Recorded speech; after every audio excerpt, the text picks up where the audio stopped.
as well, so you never know. Yeah. Okay, so we're now recording. I'll get started here with the introduction. Hello, everyone. Today is Saturday, August 24th, 2019. I'm Bob Diebold, Vice Chairman of the Committee for the Global Endeavor. Today continues with Phase 4 in our 20th webinar in the series of webinars on the topic of comparing and contrasting the true teachings of Jesus with the traditional tenets and practices of organized traditional Christianity, institutional Christianity. This is topic 8 in the study guide called Revelation Revealed. Its author and chairman of the committee is Neil Waldrop, for whom I am turning this facilitation of this webinar over to right now. Neil, over to you. Thank you, Bob. I am very pleased to be with you and with our other participants today in continuing our series of webinars. We have every prospect of a very interesting discussion. For viewers who have not been following our webinars in the past, I recommend that you proceed to download the underlying document, Revelation Revealed, from the website of the Committee for the Global Endeavor. The website is as follows: www.globalendeavor.net. I say again, www.globalendeavor.net. Global Endeavor is treated as a single word without any space or punctuation in the middle of it. The link for the document Revelation Revealed is near the bottom of the homepage.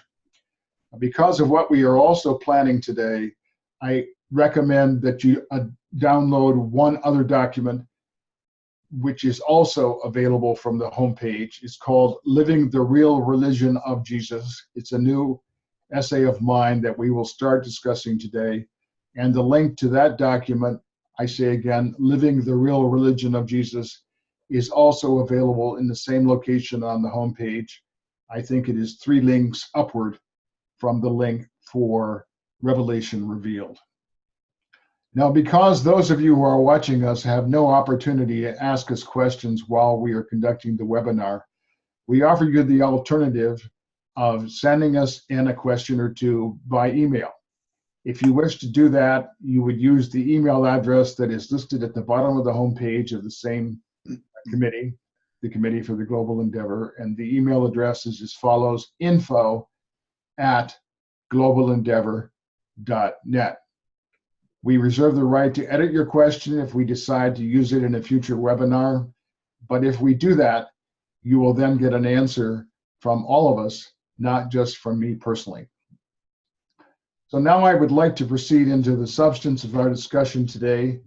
We are continuing our extended discussion of a paragraph that appears on page 109 of Revelation Revealed. It is headed D, Special Status for the Clergy, and it reads as follows: Institutional Christianity distinguishes quite sharply between professional religionists, the clergy, and ordinary believers, the laity.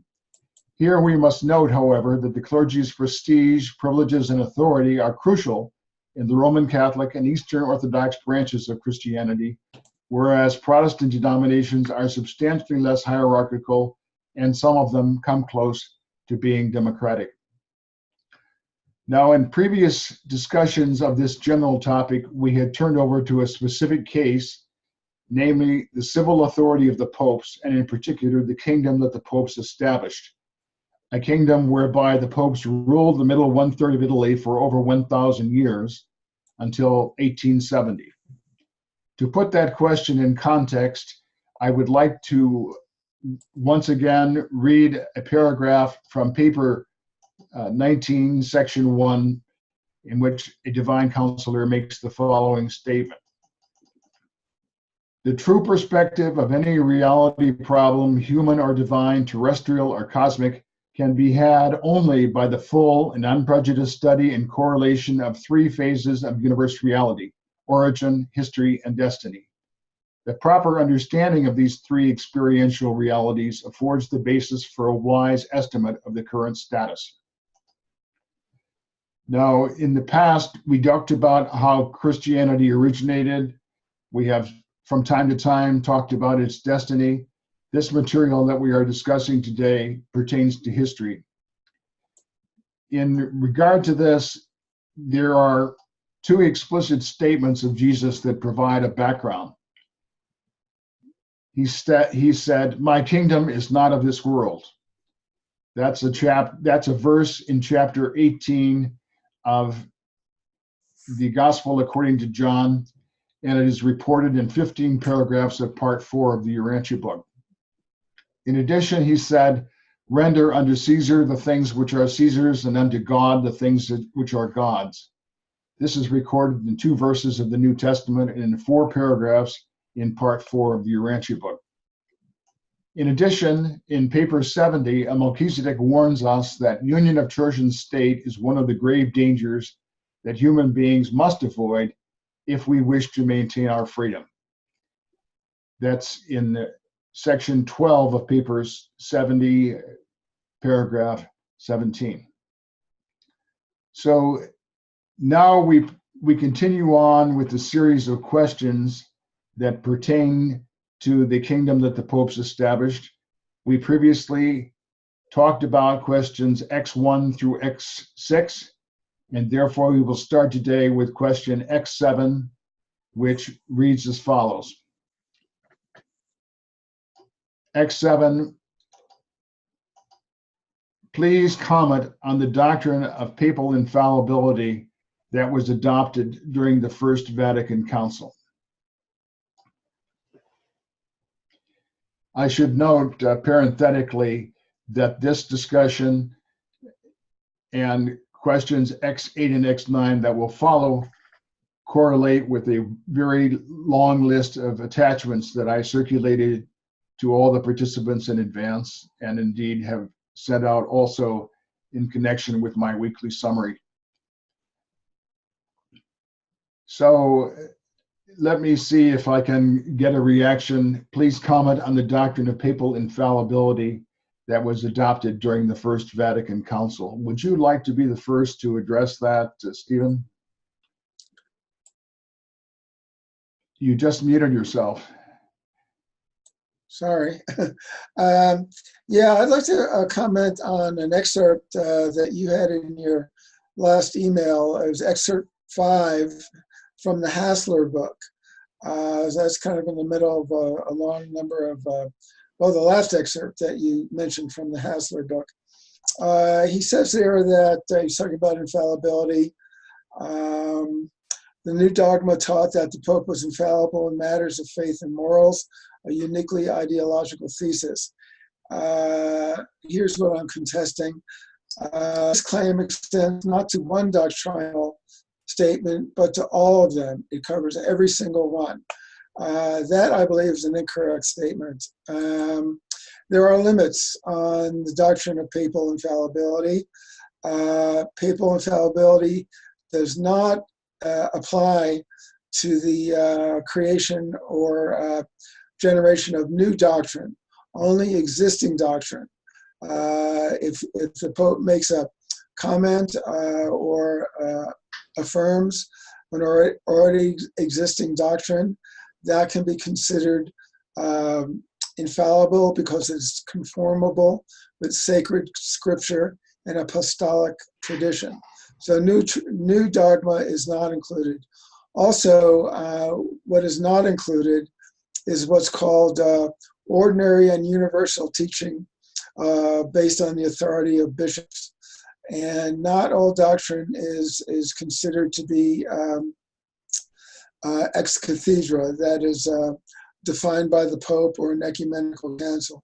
Many doctrines of the Church are taught by the ordinary and universal teaching authority of bishops, and that is not an infallible teaching of the Pope. So I'd just like to clarify that, those 2 points. Do you wish to continue on to give your views in regard to the merits of the doctrine?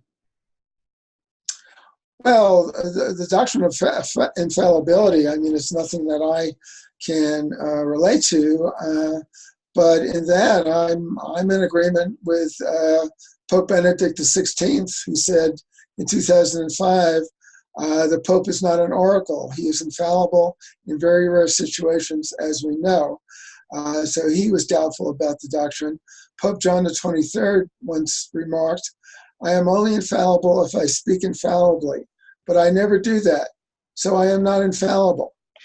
So he basically rejected the doctrine of infallibility.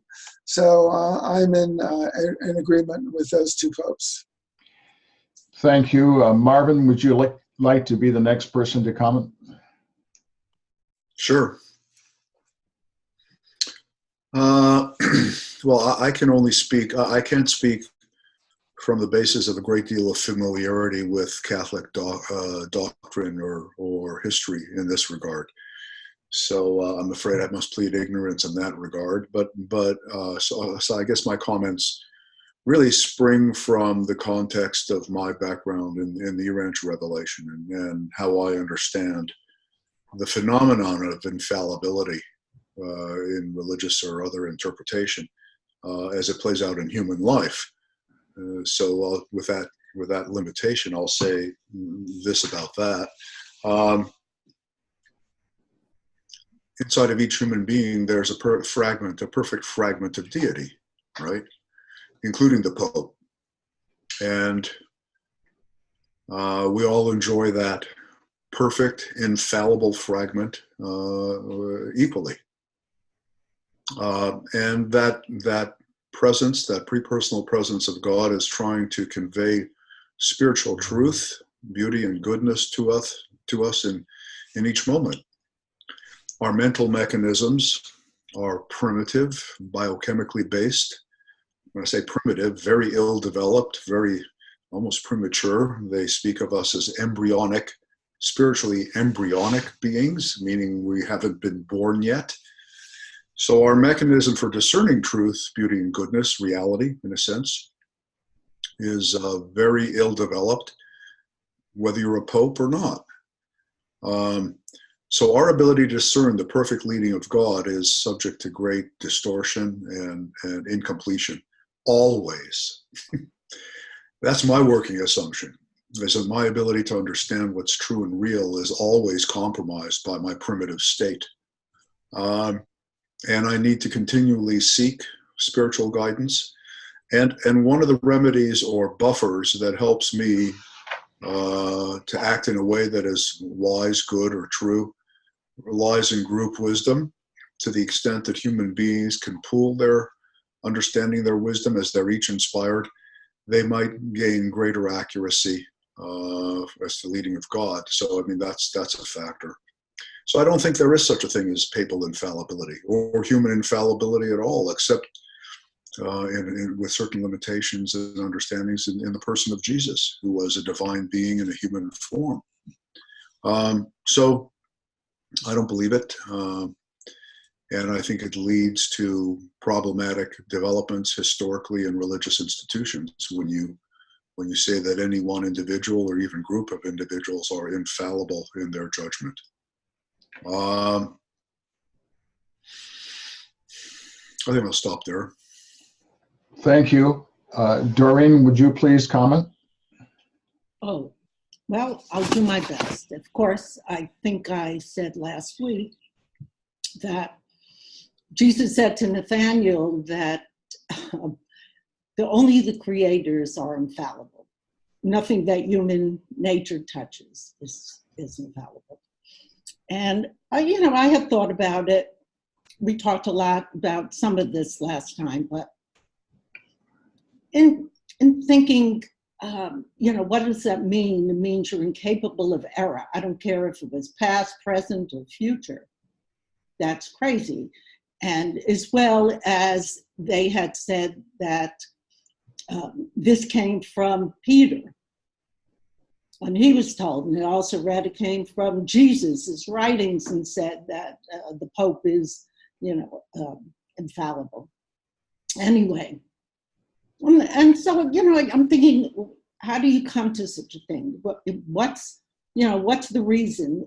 The problem is it has consequences when people believe in a religion and that the head of the religion is motivated by what? Is it compassion? Is it love? Is it caring? That's what one would expect.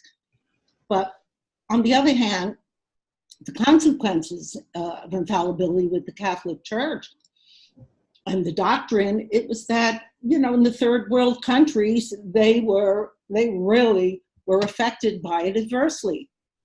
And they had the high birth rates. It linked to poverty, illiteracy, unemployment, malnutrition and disease. And of course, it wiped, with the population growth, it wiped out the food production. So that's, when backward people, or I would say uneducated people, believe in a high authority and that they're the word, and if they don't, they will be excommunicated. And, this to me was like, what's the driving force here? But so it came to think about it, and a church has to put out, or any institution, consistency. The message has to be consistency. And so the message is the strength, of course, of the religion. And it maintains the rules of true faith. And it said it preserves the unblemished, the sacred, defending the truth of the faith. And if anyone rejects his infallibility, they are excommunicated and cursed. And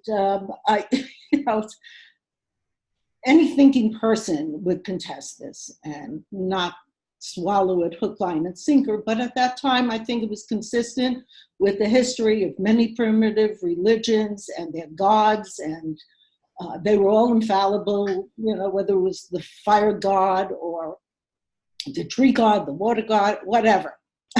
This is historic primitive religion. And I believe that this is carried on from history, generation to generation, thousands of years. People didn't have probably access to read any more than the myths that they were told. But then there were people who did think about these things. And you did have the Spirit of truth, and you do have a thought adjuster, and you do have the Holy Spirit, and then, you have to wake up at some point. And if you give authority to someone from fear of sin or rejection or excommunication, however you see it, that's scary. And that's really scary for them, because it's the only hope they have is what they believe. And even to this day, speaking to many, not a great deal, but I know a lot of Catholics, they do follow the church and what they say, and they feel guilt if they don't accept what their priest or, whatever higher authority speaks. So I really don't understand it, because how could somebody of such a high status be capable of deception, and immorality and all the things that, they had, the massacres and the persecutions they had, the history told us that this is perpetrated. Why, and how come? And how do you justify it? And I'll stop there. Thank you. I believe that your comments are very worthwhile in terms of the perception of individual believers. Stephen earlier explained the technical meaning of the doctrine of infallibility restricted to certain very specific contexts. But I think that what you have stated has to do with the public perception, or the common perception, of individual believers in the Roman Catholic Church who associate the concept of infallibility with everything the Pope says. And so the Pope issued a very strong teachings about birth control. This was Paul VI. And the impression that many believers had, perhaps incorrectly, was that this was an infallible statement because the Pope was teaching these matters in regard to birth control and declaring that they were a sin and not acceptable for Roman Catholics. So we have a problem that is, on the one hand, the technical definition of the doctrine, but also the general perception of fairly unsophisticated believers who associate the concept of infallibility with all teachings that come from the speech or the writing of a pope. So I thank you for that, Doreen. George, it's now your turn. I would say, by way of introduction, that I was quite impressed with the phrase that you used last week, I think the phrase was inexplicable foray into infallibility. And I included that phrase in the summary message that I used to wrap up the discussion that we had last week. So if you would like to continue in that vein, you're free, or you can comment on anything else that comes to mind or that has been said already today. I'm thinking about what Maureen was talking about. It seems to me the hidden message in the doctrine of infallibility is that the Pope is a superior spiritual being. Because if he was just a human being, anything he said would be fallible. So it introduces a spiritual dimension into the organization or into the person. And that's really why people who do believe it because they think the Pope is a more spiritual being. And that's the justification for asserting spiritual authority as opposed to organizational or intellectual authority. Thank you, George. I appreciate those comments. Bob, you are now the cleanup hitter, even though you commented before we began our webinar that it is usually Marvin who slides into home plate at the last moment, but you are the cleanup hitter, at least on this discussion. Oh boy, the pressure. Casey at the bat here. When I started to look at the question, I had to ask myself a few questions, because this seemed to me, growing up as a Catholic, that this infallibility, until I really did the research here, that it was always the case. And as we've been going along and studying about, the origin and history, I haven't done the destiny yet, of the popes. It occurred to me that I guess the last couple of weeks I realized that the Pope Pius IX was the influential figure in 1870 who not only lost the papal states, the sovereignty of the papal, and basically reclused and called himself a victim in the Vatican after all that occurred, but that's when infallibility actually had the milestone of a start. But that's not actually when the infallibility started. I'd like to mention two things here. First of all, what the Urantia papers say about this, but Matthew 16, 17 and 18, pretty much is what was taught in the catechism back in the 50s and 60s that I knew about. And let me read to you what it says. It says, "And I tell you, and I tell you that you are Peter, and on this rock I will build my church." This is Jesus speaking to Peter as it's recorded in Matthew. "And the gates of Hades shall not overcome it. I will give you the keys of the kingdom of heaven. Whatever you bind on earth will be bound in heaven, and whatever you loose on earth will be loosed in heaven." So it's that phrase that, at least, I've been aware of, that's where it all started. What really occurred to me in those years, as I've finally studied world history in high school, was that the schism kind of put that in doubt. And I suppose that's the seed of doubt in my mind. I've mentioned this before in previous webinars that made me think about this a little bit. Now, the Urantia papers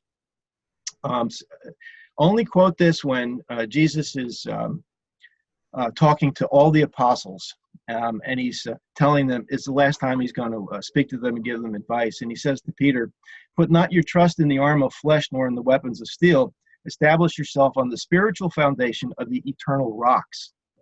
So I can almost see why that translation wound up being what it was. So that's the beginning of what I did. And then I took a look at a couple of doctoral dissertations about Pius IX to really understand, why 1870, after, well over, 1800 years or so, all of a sudden infallibility is the thing that's really required here. And I found out that we talked a little bit about the Franciscans and Dominicans last week, and found out that papal infallibility was first promoted by the radically conservative Franciscans in the 13th and 14th centuries. And the Renaissance and the Enlightenment that was starting to happen caused the church, I think George brought this up last week, to fight this secularism that was, as the Midwayers tell us, it was this powerful force that was that actually did break up the totalitarian regime of the ecclesiastical popes and bishops. So it started, and it became thinking that that this infallibility idea would be able to solidify the church and the Pope's position, not for sovereignty necessarily, but certainly for being able to make adherence to what had previously been said also. But the interesting problem about that was that at least the liberal thought in the church thought that infallibility would limit each pope's independence, making them adhere to the decision of their predecessors and keeping them from making arbitrary decisions. So there was a lot of philosophical thought going on about whether or not this was something to be done. Now, I'm not going to get into all the history that I found about Pius IX, but he is quite an interesting figure. He was Pope from 16 June 1846 and 7 February 1878. It was either the second or the third longest reign. There's lots of background and documentation about about how he forced, in many ways, I suppose, or orchestrated the conciliary groups that he brought in to be able to make the determination, because that's how the medieval church ran. The Pope had to call these conciliary groups to be able to make decisions that that the Pope would finally adhere to. What this did, and what his plan was to take not only the sovereignty but the papacy principle, but also to drive this infallibility out, to be able to grab a good strong hold upon the authority hierarchy and the ability to strengthen the papacy. It turns out that it didn't work that way, and I think if we look back in history, we'll find out that it caused some great changes within the church to occur, all the way up to Pope John 23rd, who ironically started the beatification process for this Pius IX. So I think others have already said the principle of infallibility doesn't seem to make any sense in this society, and it started to not make sense back in the society when it was actually formulated. So I'll try to shorten it up and just call it at that, and hopefully I got a single and not a home run. I am not keeping score, so we can depend on your own account as to how many points are on the scoreboard at the moment. Marvin indicated that he had an additional thought that he would like to express, so I call on him again. So what occurred to me is, I'm professionally, my background is in social sciences as a therapist, but also been really interested in sociology, and in particular the history and sociology of religion. Almost got a doctorate in that. And so it's interesting to me to ask, to approach your question from that viewpoint, sort of generically.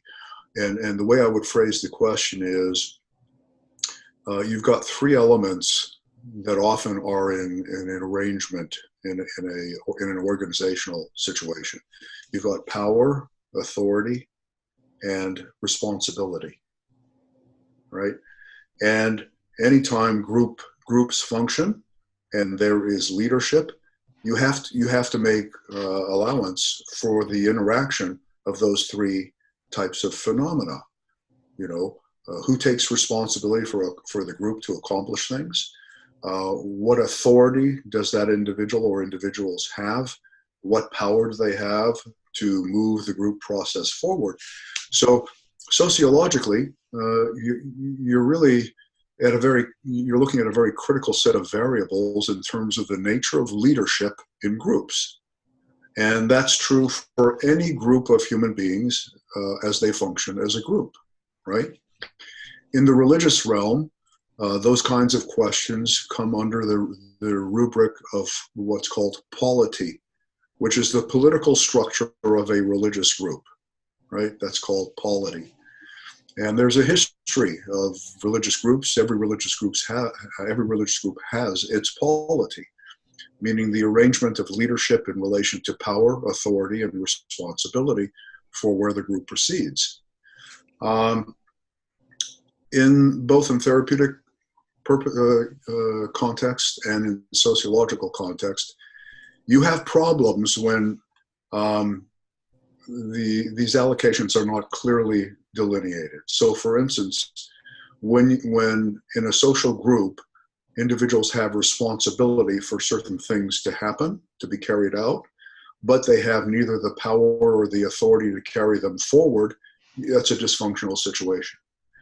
Likewise, if they have power and authority, but they don't have the responsibilities that are clearly delineated that they must carry out, that's problematic, just generically, functionally. So, and the Urantia book says that leadership is a critical function in any group. We must have leadership. And they say that there are significantly less than 1% of the population have real, clear leadership talent.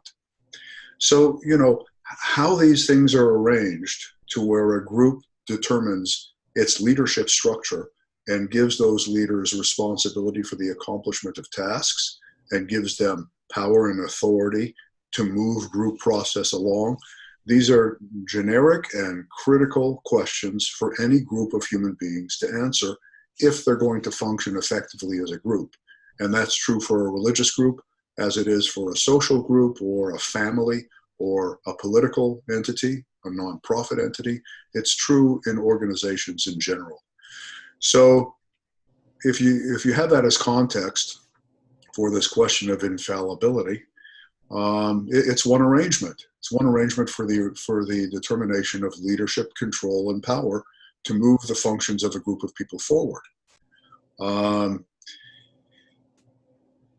Taking all of those considerations and putting them into the modern context is an interesting thing to do, because we live in what's called a postmodern world, right? Where authority is always questioned, where moral and ethical and leadership relativism is a given, right? For every group of people, you got 100 people with different opinions, and they all are relevant. And there's no authority is questioned. And millennials especially, for instance, question authoritative structures and leadership structures. They go with their own individual interior sense of what's right. So the context for these questions of leadership and authority and power and responsibility is happening within a postmodern context where authority and leadership as a whole are really radically questioned. So all of this is pretty relevant in relation to this question of infallibility. Thank you, Marvin. I would try to bridge some of these remarks of yours with comments of Bob's that occurred earlier. Bob talked about the idea of a conciliatory or council-like function. And in effect, it seems to me, expressing my own views personally, that the movement toward papal infallibility that Pope Pius IX enforced that movement, was aimed at proclaiming absolute authority of a dictatorial type. In other words, if we look at this sociologically or from the perspective of political science, Pope Pius IX seems to have desired to be an absolute monarch and to have his word accepted in regard to all matters. And so from a perspective related to group functioning, he aspired to be a dictator in the religious sense. Now, not all the popes since him have operated that way, but I think in a sociological sense, that is the meaning of this event of the First Vatican Council in 1870. And now I will take the prerogative of a moderator to tell a story. Before I do that, I will have to explain to you that I heard this story from the ambassador who was my superior while I was serving in Geneva, Switzerland on the staff of the US mission there. And by way of further introduction, I will state that this ambassador liked to tell stories, and I found over a period of several years working for him that I should not necessarily interpret every story he told as the absolute truth, that he was fond perhaps of exaggerating or creating situations. So after saying all of that, in effect, what I'm saying is that the story I'm now going to tell you may be invented, either that he invented it or someone else. But anyway, the story takes us to June of 1944, when the Allied armies had entered Rome. And according to the ambassador who told me this story, General Mark Clark, the commander of American forces, requested an audience with Pope Pius XII. And the Pope was happy to meet with him because he was the head of the Allied armies who had just liberated Rome. So after the preliminary friendly remarks of greeting and so on, General Clark said to the Pope, Your Holiness, I remember reading an article about you when you were serving in the late 1920s as papal nuncio to Germany, living and working in Berlin. And according to this article, you apparently stated at that time that this guy, Adolf Hitler, was just a local politician and would never amount to anything. To which the Pope replied with a wan smile, My son, at that time, I was not yet infallible, whereas now I am. So once again, I have no way of knowing whether that story has any basis in reality, but it does epitomize the idea of applying the word infallible in ways that are not strictly technical, not strictly accurate in terms of doctrine, but it correlates with the public impression that whatever the Pope says must be true because he is the Pope and because the Pope is defined to be infallible. Now I would like to turn, I'm sorry, Stephen, go ahead. I just want to comment briefly on something that George said. I don't think that the perception or the intention of the doctrine of infallibility in the Catholic Church has to do with the spiritual superiority of the person, of the individual Pope. It has more to do with a structural, institutional authority, much as we distinguish between the personality of the President of the United States and the office of the President of the United States. Certain responsibilities, certain powers come with the office of President, but that does not reflect on whatever personal attributes the President has. So I just want, it may be a minor point, but I think it's an important one, that the Pope personally is not invested with power. His office is invested with that power, and it only applies to a very limited portion of church doctrine that has to do with, quote unquote, the doctrine of faith and morals initially given to the apostolic church and handed down in scripture and tradition. In other words, already existing doctrine has nothing to do with either new doctrine or with what's called ordinary doctrine that the ecumenical councils or the bishops bring up. So that's. I see a motion for additional comments from Bob. Before I call on him, I would like to ask you specifically about the doctrine of infallibility that was adopted at the First Vatican Council in 1870. Does the doctrine of infallibility benefit from the definition of infallibility? Stephen, yes. Does the doctrine of infallibility benefit from Does the doctrine of infallibility that the First Vatican Council adopted in 1870 amount to an infallible doctrine? Well, that's either catch-22 or a flaw in logic. I guess if you believe in the doctrine of infallibility, then that well, actually, that's a good question, because that is a new doctrine, and so as a new doctrine, that would not be considered infallible.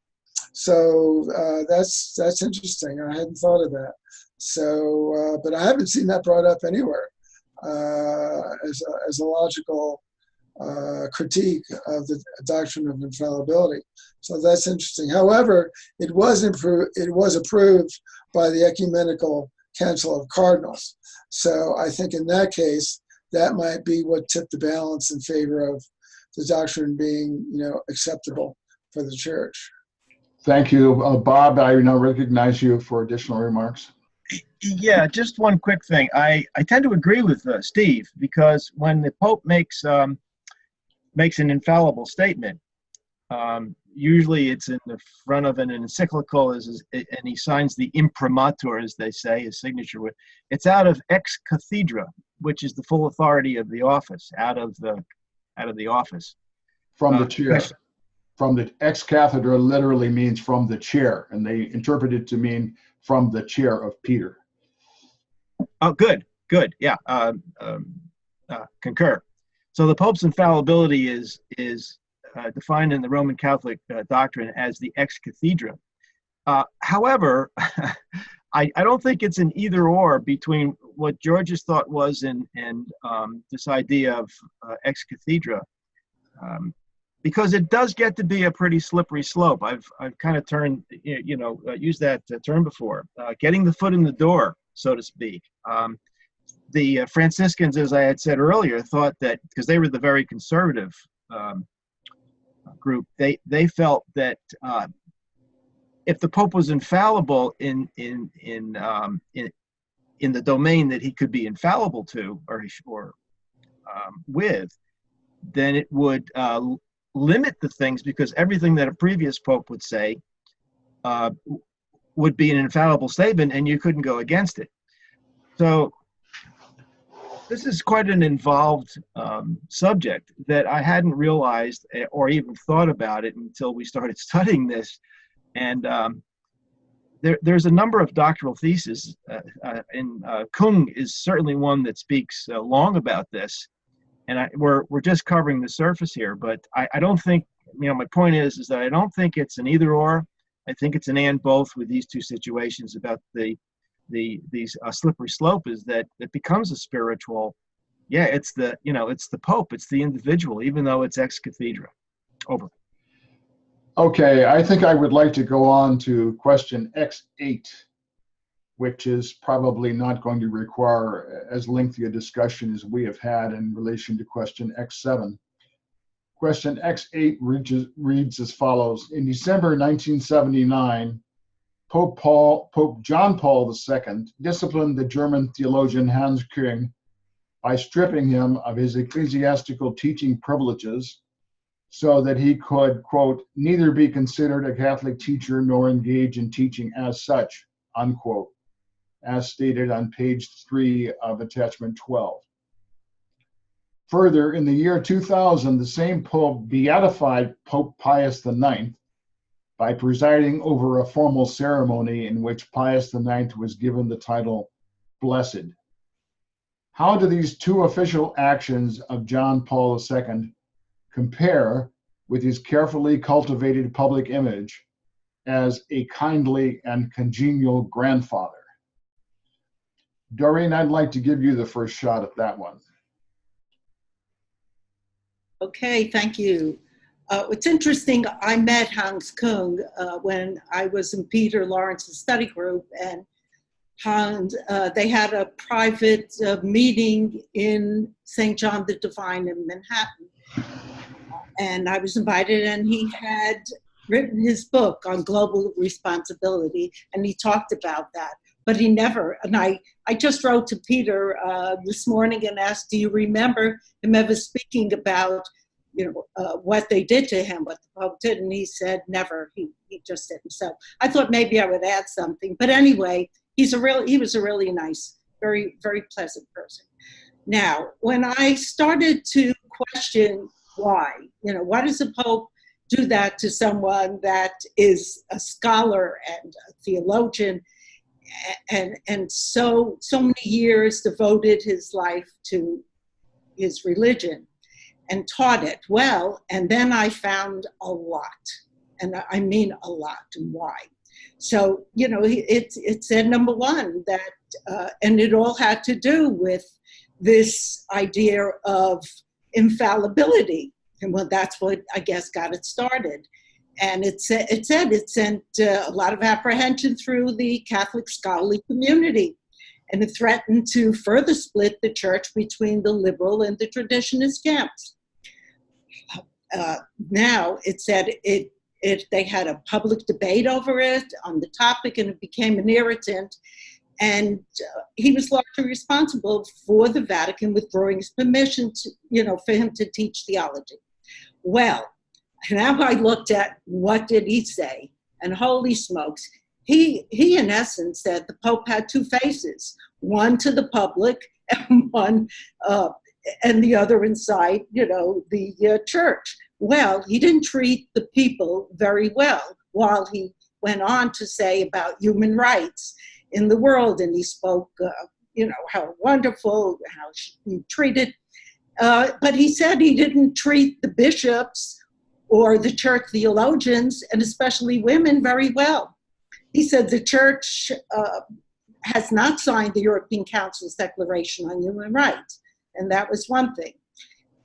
And I mean, he went on with, I think, about 8 or 9 different things, and it said, here he's talking about women and the virtues, he worships the Virgin Mary, and he preaches a noble concept of womanhood, but at the same time, he forbids women from practicing birth control, bars them from ordination, and the result was an exodus of women from the church. So all these things, and he went on with human sexuality. He says he preaches against poverty and suffering, and his policies, as you mentioned, on the birth control pill and condoms has made him more than any other statesman responsible for the uncontrolled population in the world. And he says especially even spread of AIDS in Africa. And then he talked about married priesthood. Well, it says, so many people were leaving the church, so many men. He said, Kung notes that the number of new priests in Germany was reduced from 366 in 1990 to 161 in 2003. The average age of priests, it said, in many developed countries had approached or passed retirement age, and they were gone. So he attributes also the pedophile scandals, which have rocked the church in the United States, Canada, and other countries, to the requirement for priest celibacy. And then he said the ecumenical movement. The Pope likes to be seen as a spokesman for the ecumenical movement. However, he continued the church's policies, if not acknowledging the ecclesiastic offices and communion services. Collegiality. Some of the main principles of Vatican II are collegiality, power sharing, and dialogue. And he says this didn't happen. The bishops were selected by the Pope according to their willingness to be absolutely loyal to the party line in Rome. And I mean, I can go on a few more, and it was about clericalism and, all the matters that he spoke to on abortion and artificial sex. He was against everything. And he said, the Pope relies heavily on conservative new movements, but there needs to be new blood in the church. They're not getting it. And he said Pope John Paul II did confess failures and transgressions by the Roman Catholics in the past, but the apology was vague, nonspecific, and ambiguous. And they place blame on individual Catholics. The Pope and the Church itself are regarded as innocent. So, I mean, that's why he said his half-hearted papal confessions remained without any consequences and producing neither reversals nor action, only words. Just like, it blew me away. Of course, nothing comes from nothing. He was very provocative. And of course, the Pope responded back, and he had the authority to do that. But I had also read separately that I think for the last few years, maybe 2 years or 3, he locked himself up. He was very, very discreet, didn't come out in public much anymore. And I was thinking perhaps, he had issues, maybe, of old age issues, could be dementia. I don't know. But there was mention of that. So, and I'll stop there, okay, because there's a lot. I think in regard to the final years of the papacy of John Paul II, there were fairly clear indications that his health had declined substantially. And so I do not wish to put his health into the question, but it seemed to me that your answer pointed to a difference in his public image as compared with his interior management style within the Roman Catholic Church and the orders and instructions he gave inside the church to the bishops and priests and so on. Am I largely understanding your comments correctly?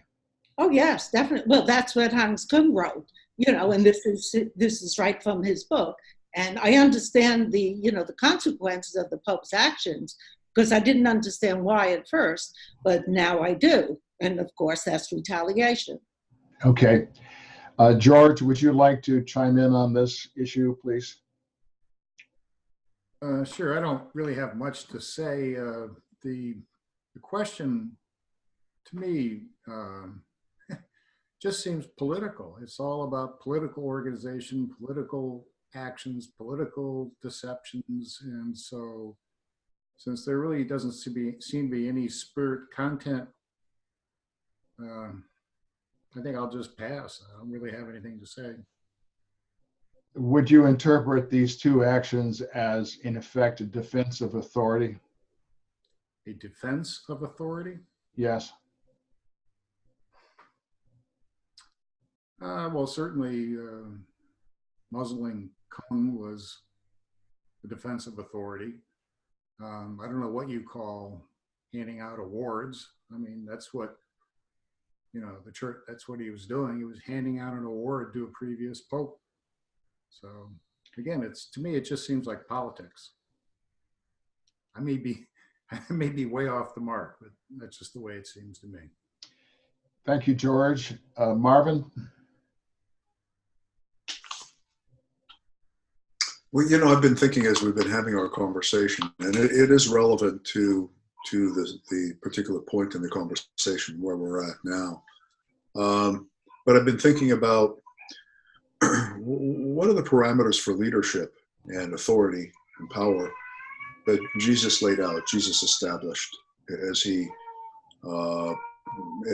led his ministry and as he asked the apostles and other leaders to carry on in leadership of his ministry efforts. And he, we could find maybe a number of them, but the one that stands out to me is, and he consistently stated it over and over, he said, those who will be greatest among you in terms of leadership are those who will be the servants of all. The greater a servant you are, the greater you serve the needs of the flock, the greater you are in leadership. And there have been books written about this principle. Robert Greenleaf has written a book called Servant Leadership. And I think it's worth thinking about.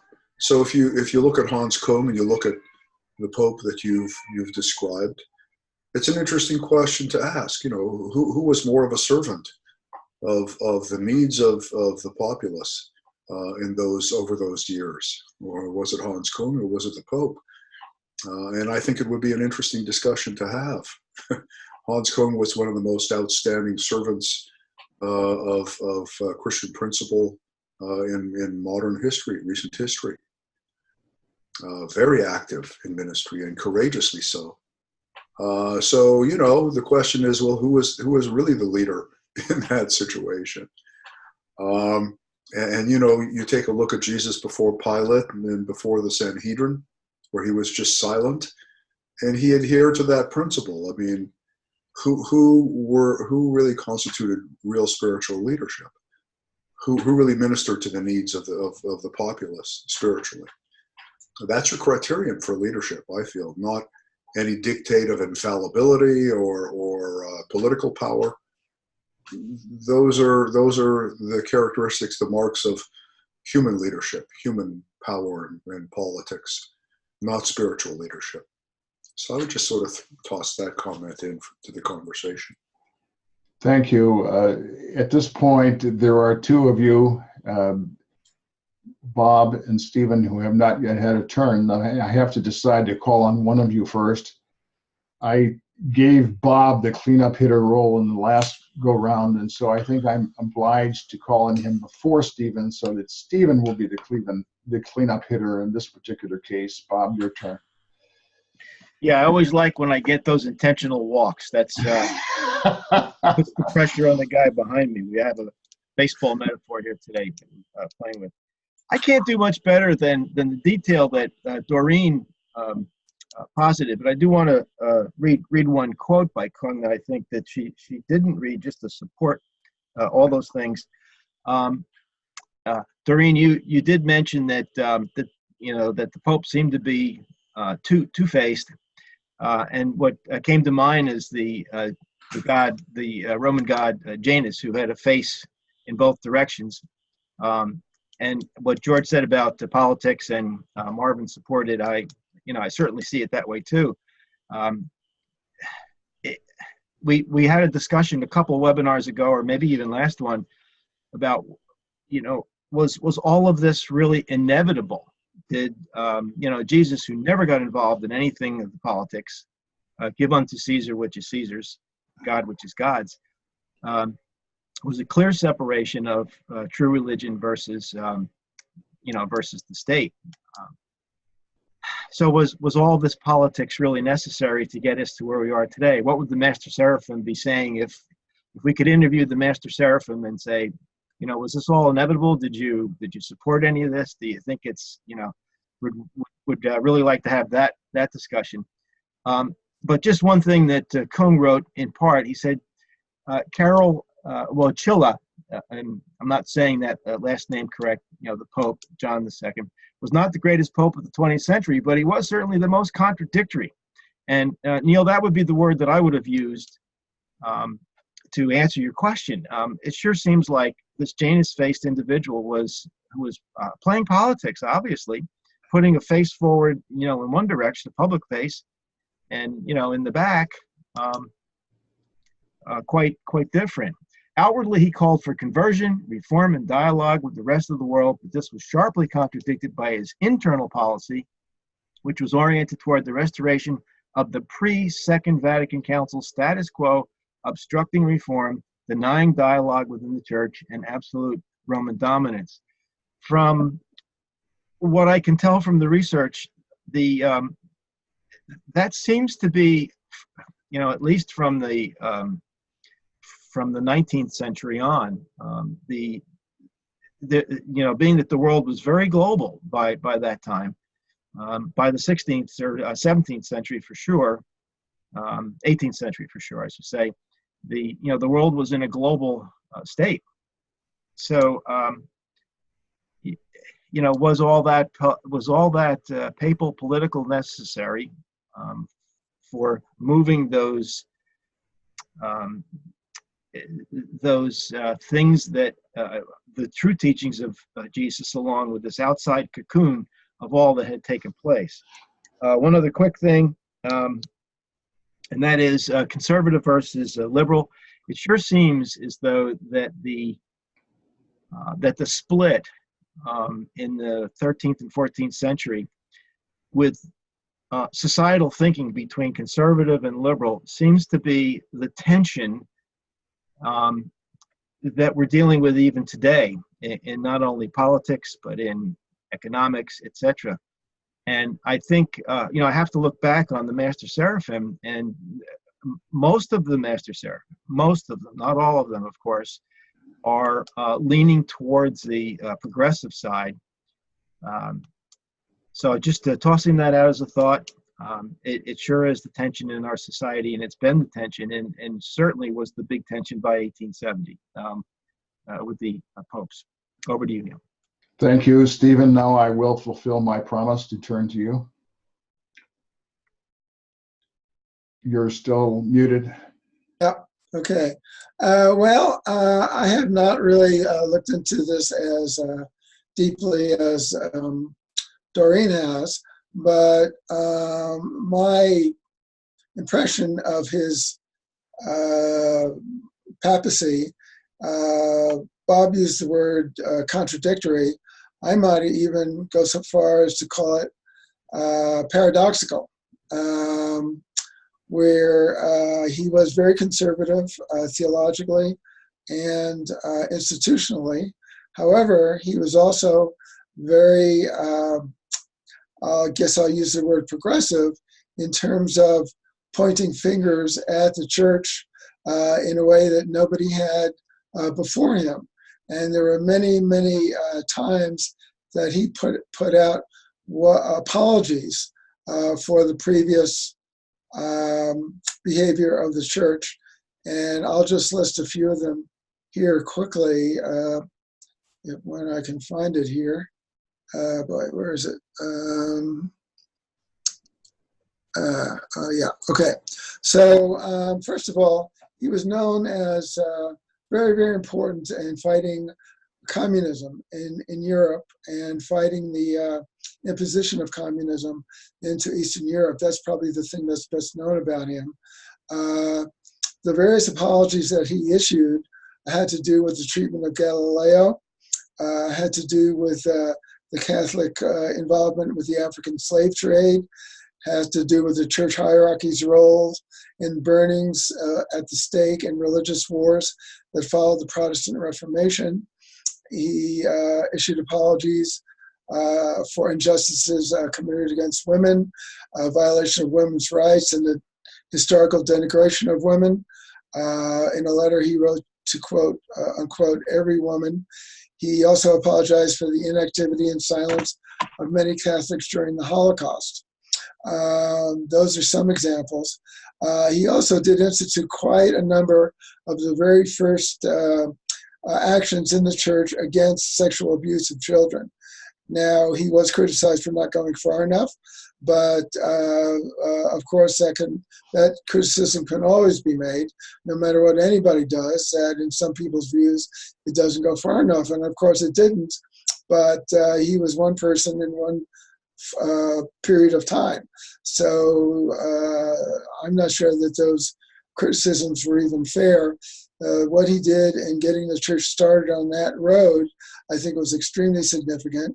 And even somebody like Pope Francis, who everybody seems to like because he's so liberal, is having the same problem dealing with the Catholic hierarchy and getting real change into the church. So, you know, it's one thing for somebody to stand outside of the church and throw snowballs at the church like Hans Kung did.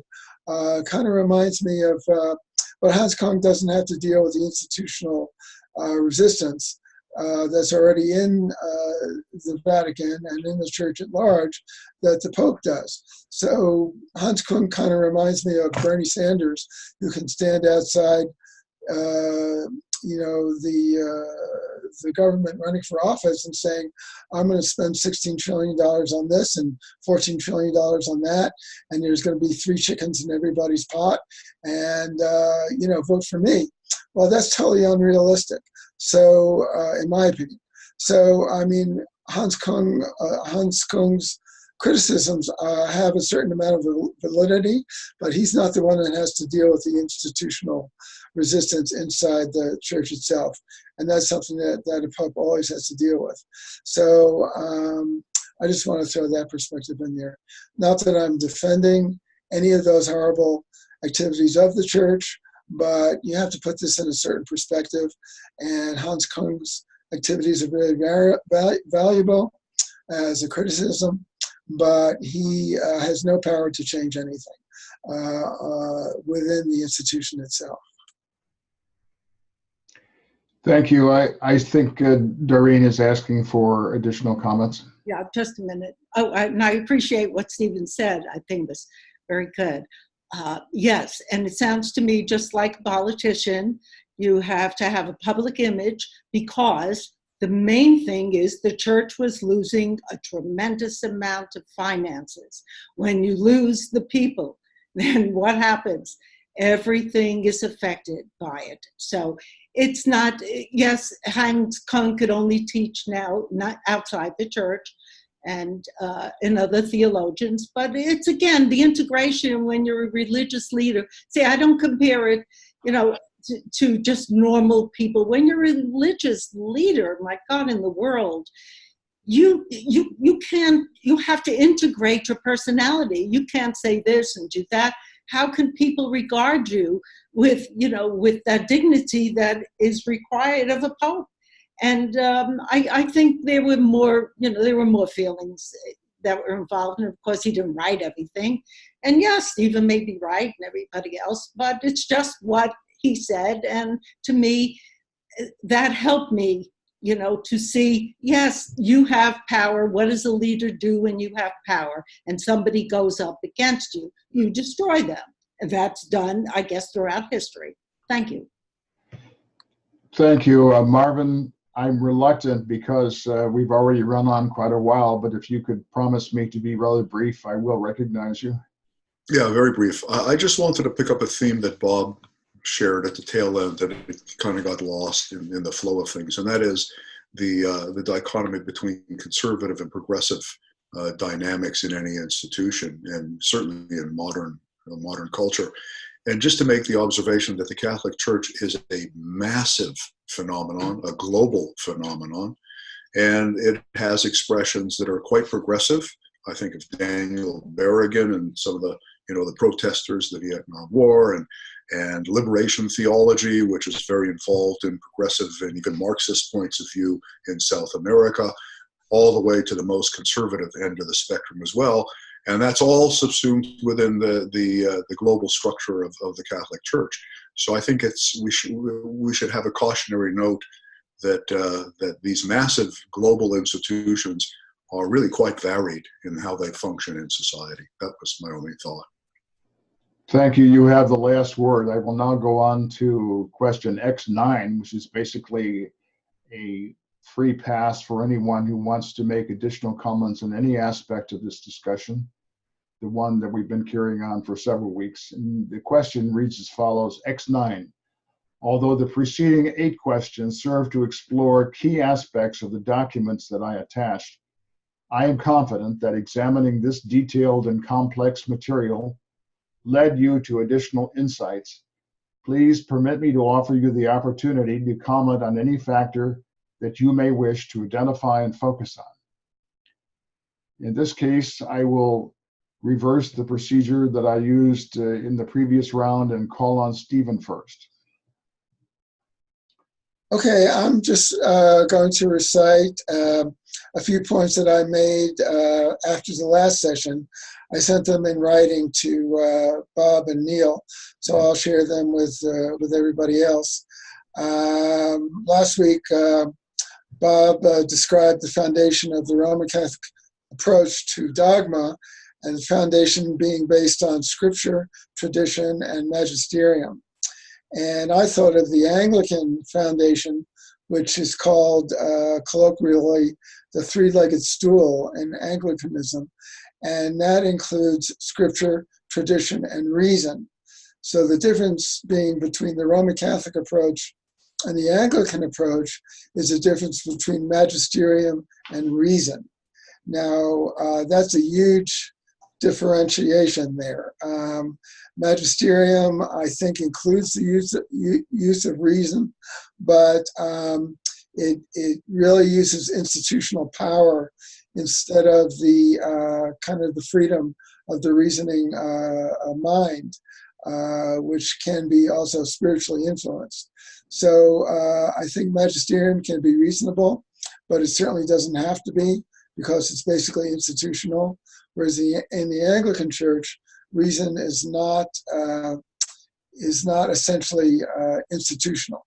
So that, I think, is a big difference between Catholicism and Anglicanism, which in essence is a Protestant phenomenon.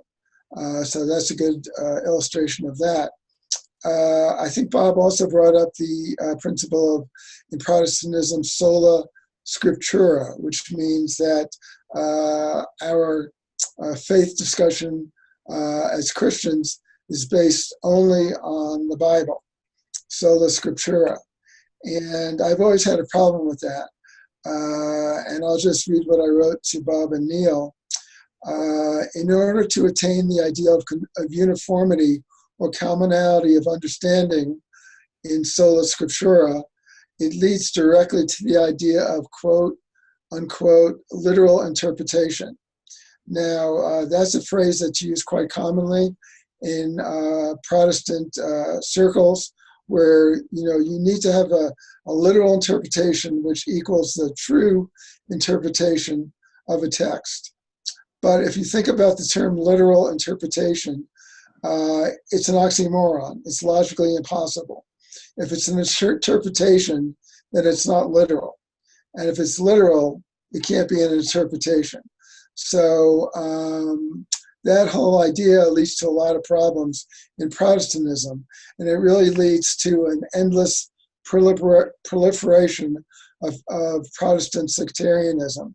Because if a certain denomination does not have what other people think of as a literal interpretation, they open another church down the street and they think that they have the true interpretation or the literal interpretation of a text. But there is no one single interpretation of a text that can be considered literal, because it's an interpretation. It's a point of view. And so I'll just make those 2 points based on previous things that we talked about. Thank you, Stephen. As the other person who received these comments from you after our previous webinar, namely by email, first, I thank you for doing that. And now I will turn to Bob, who may want to respond or comment on your message, or for that matter, on anything else we've been discussing, since question X9 is an open invitation to address any element that he wishes to focus on. Sure. Thanks, Neil. Yeah, Steve really, that was such a profound statement. I think I wrote back to you and I said, oh my gosh, I had never thought of it that way, as a literal interpretation being an oxymoron, but it certainly is. Very interesting, Steve. So thank you for that. And thank you for putting it out here today on the webinar.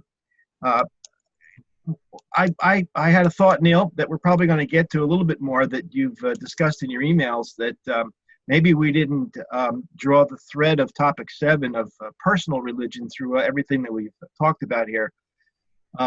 Somewhat in defense of the panelists here, you have given us quite an extensive curriculum that we had to stick with here a little bit. So trying to keep that thread was a little difficult, but I know that we're going to go there.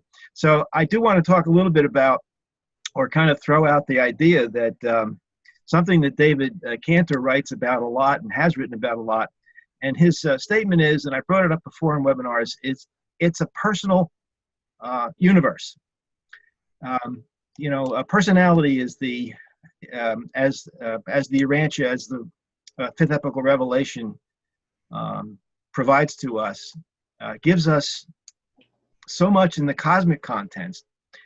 Not only is the true teachings of Jesus as a personal relationship with the Father, it's a spiritual paradigm that the revelation has provided, that not only expands upon that as to what what our personal relationship with the Father is, but it also then expands all of that and says that our spirituality is a personal spiritual development to meaningful personality integration, resulting in the brotherhood of man. So it's this dual concept again, but it's not a duality, it's a dual concept, meaning that this personal religion has to be involved in personality relationships, because that's essentially what we're talking about, or what I get out of the fifth epochal revelation in a cosmic sense, which then leads us to this enormous concept called the Supreme Being, which we just touched upon very, very lightly. And for non-long-term readers, the Supreme Being is such a vast concept, but it's the Father's way of presenting to us his finite part, by which we will never understand the infinity, of course. So this personal religion, I think, has again two sides to it. One is the individual side, not necessarily completely private, but somewhat individual. I wouldn't say private is the right word, but individual is the right word as the relationship with the Father. And going forward into this, so understanding a little of the origin and the talk about the history, what will be the destiny. We've discussed that a little bit, and I hope that we will have a chance to talk about that some more as we go forward. Over to you, Neil. Thank you. Doreen, your turn. Oh, I really didn't have much that I really wanted to get into, but I did have a thought. And my thought was, after reading all this stuff, which is, again, unique, in my experience, why did this wonderful religion that began with great intentions always portray Jesus as dying and sacrificing and all these negative images that how does that attractive? I never could imagine. I would have always been drawn to something that's beautiful and good and loving, and it pulls you in. It's the spirit. If God is good and his son Jesus is the personality of him, how could you look at him with blood all the time running down him and guilt and fear? It just kind of behooves me. It would be the last thing I would want to be involved in. And that's why, to me, the Urantia book is so beautiful with its original teachings, if it is, but it does have a wonderful spiritual value. And that speaks to your soul. The other is kind of primitive and only speaks to the mind of an animal, animal mind. I'm not saying people are animals, but that lower level mind. So anyway, I really kind of, pondered this whole idea when he resurrected, and it was wonderful and beautiful. Well, maybe some of the paintings had it, but for the most part, wherever I went, it was always the bleeding statue of Jesus on the cross. That's all. Thank you, Doreen. George, your turn for concluding comments on this general question. Yeah, I guess I don't really have a lot to say. My thoughts throughout this whole topic have been, we certainly have identified problems, misconceptions, delusions, lots of problems. One thing we've not spent any time on, either in personal or social religion, is where does the search for truth fit into this?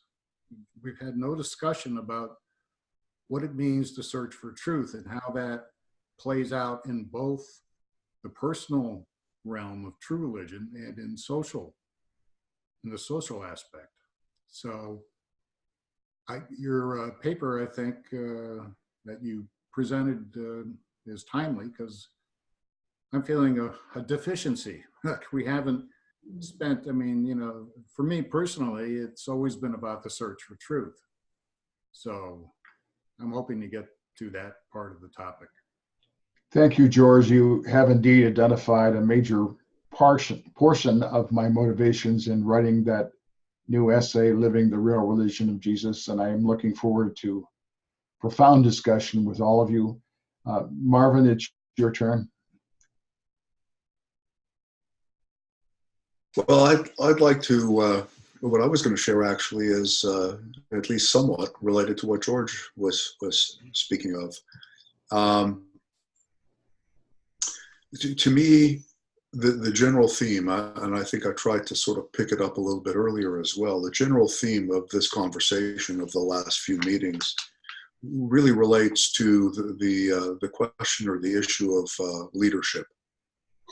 How is leadership mediated in human endeavors, group human endeavors? And we've been focusing on the Catholic Church by and large, and its leadership structures and its precepts around authority and how they get mediated. And what to me is at least additionally, if not more relevant, is how do these questions relate to the evolutionary developments around the fifth epical revelation, our movement going forward? How do we deal with leadership? What's our attitude toward leadership? What's our level of trust or distrust of leadership or skepticism of leadership in different realms? So for me, I can think of leadership in several different modalities. Administrative leadership, just who runs things day in and day out to keep things organized and moving them forward. Who has authority and responsibility administratively?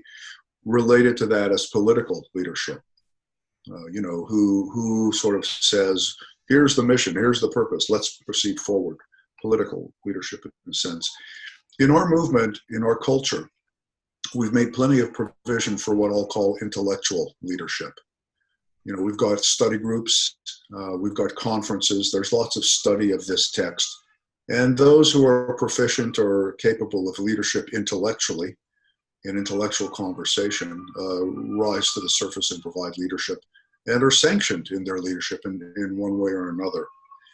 To me, in our movement and going forward, the more profound question is, how do we work with the phenomenon of spiritual leadership?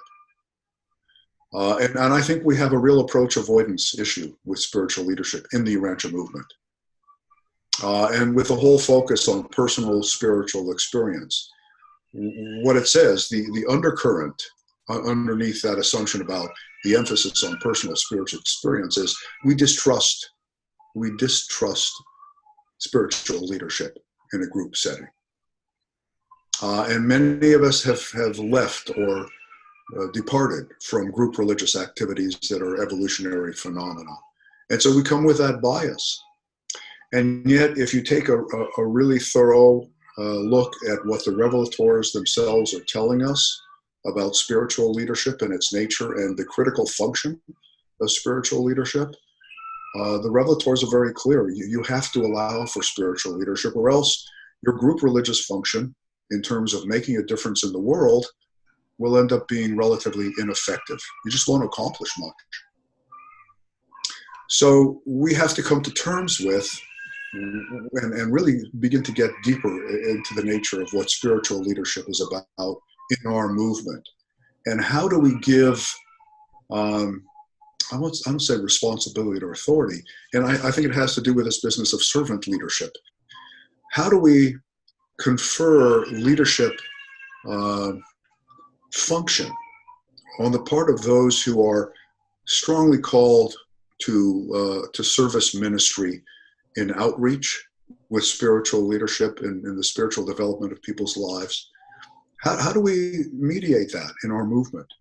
How do we give people their lead and give them some sense of sanction and support in providing spiritual leadership in our movement? Because I think we have a real approach avoidance issue around spiritual leadership in our movement. We have a cultural bias. Our culture is anti-spiritual leadership in many respects, very suspicious and skeptical of spiritual leadership, and with an undue focus on personal religion. And I think that's good in some respects, and I think it's going to be counterproductive and hobbling for the evolution of the mission of this revelation if we don't come to a more mature place around the role and sanctioning of spiritual leadership. So I'll just, that's the comment I guess I wanted to make. Bob, you will get a chance as soon as I react myself. I will take the opportunity in this case of responding personally to what Marvin has just said from my own perspective as a reader of the Urantia book, and for that matter, the moderator of this dialogue. He is correct about the issue of leadership. I would identify the issue that he is focusing on as complicated because of the tradition to associate leadership with authority, and then the efforts of authority to promote uniformity of belief and conformity to patterns. So I would say that personally, we have to identify ways of circumventing that association of leadership with authority and efforts to ensure conformity of belief.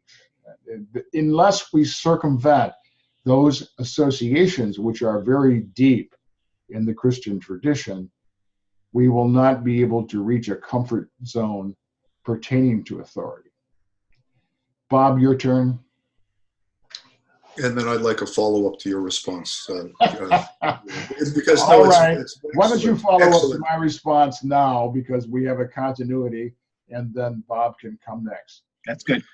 I couldn't agree with you more, Neil. I heartily agree with you. Like I mentioned earlier, the key parameter that Jesus associated with spiritual leadership was the tendency to be of greatest service, right? He or she who would be greatest in the work of the kingdom or the spread of the spiritual family is that person who would be the greatest servant, who would be the most devoted to the welfare of the flock. That is the criteria for spiritual leadership. And I think we are in safe territory when we give individuals who have demonstrated by their lives and their actions great devotion to the welfare of the spiritual community, to give those people leadership role, and having nothing to do with them being authoritative or having power. It's not about power. It's not about authority. It's about who provides the greatest service to the community and to the well-being of individuals and groups in terms of spiritual shepherding. And if we stay with that criterion, we will be in a safe place and an effective place as regards spiritual leadership. So thank you for allowing me that response. Thank you, Marvin. Bob, your turn. Yes, Marvin, your theme tonight has been organizational, and that's an area that I'm very interested in, of course, because that's where my master's is finally settled on after a long career. What I got out of your last conversation was that you were pointing toward the destiny. Neil started out by reading from paper 19 that the true perspective of any reality problem, human or divine, terrestrial or cosmic, can be had only by the full and unprejudiced study and correlation of three phases of universal reality: origin, history, and destiny. So you did broach that, and you brought this out organizationally. And I asked the question, which I don't have an answer to, and I haven't even given it too much thought yet. What can we learn from not only the origin, but the history of this entire study that we've been doing? And I think that as we go forward, we ought to keep that in mind, and I thank you for pointing toward the destiny. Thank you, Bob. Do I see a request for additional comments from Stephen? Yes, I think I do.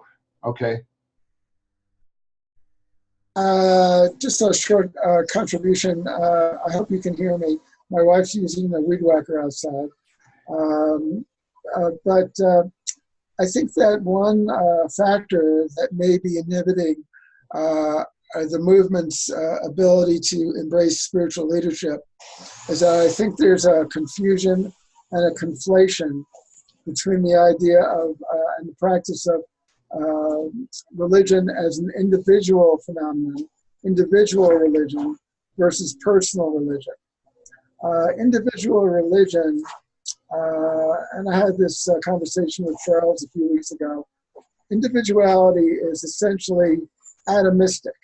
It really does focus on the single unit of that particular person. Personal religion includes both the individual and the group. And if you can think of the difference, if you can explore the difference between personal religion and individual religion, I think that this movement has been entranced by a uniquely American approach to individuality.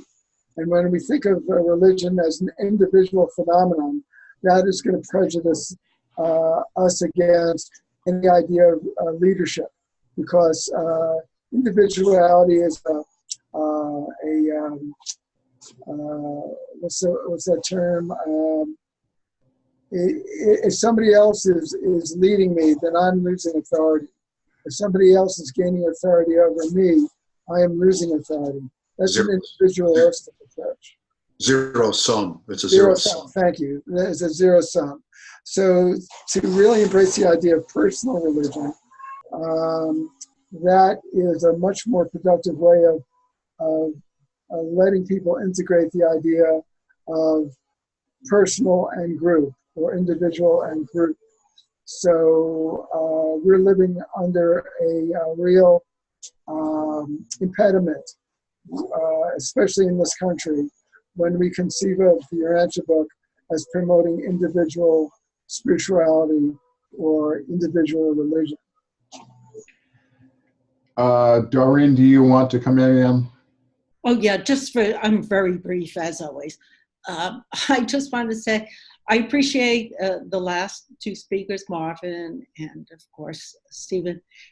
But the thing is that I think what Marvin does is wonderful, and it's extraordinary work, but it's inspiring to others, and I think that's how you pass it on. It's not to have somebody in a leadership position, just to inspire others by your work, because the more people you touch, the more then they touch.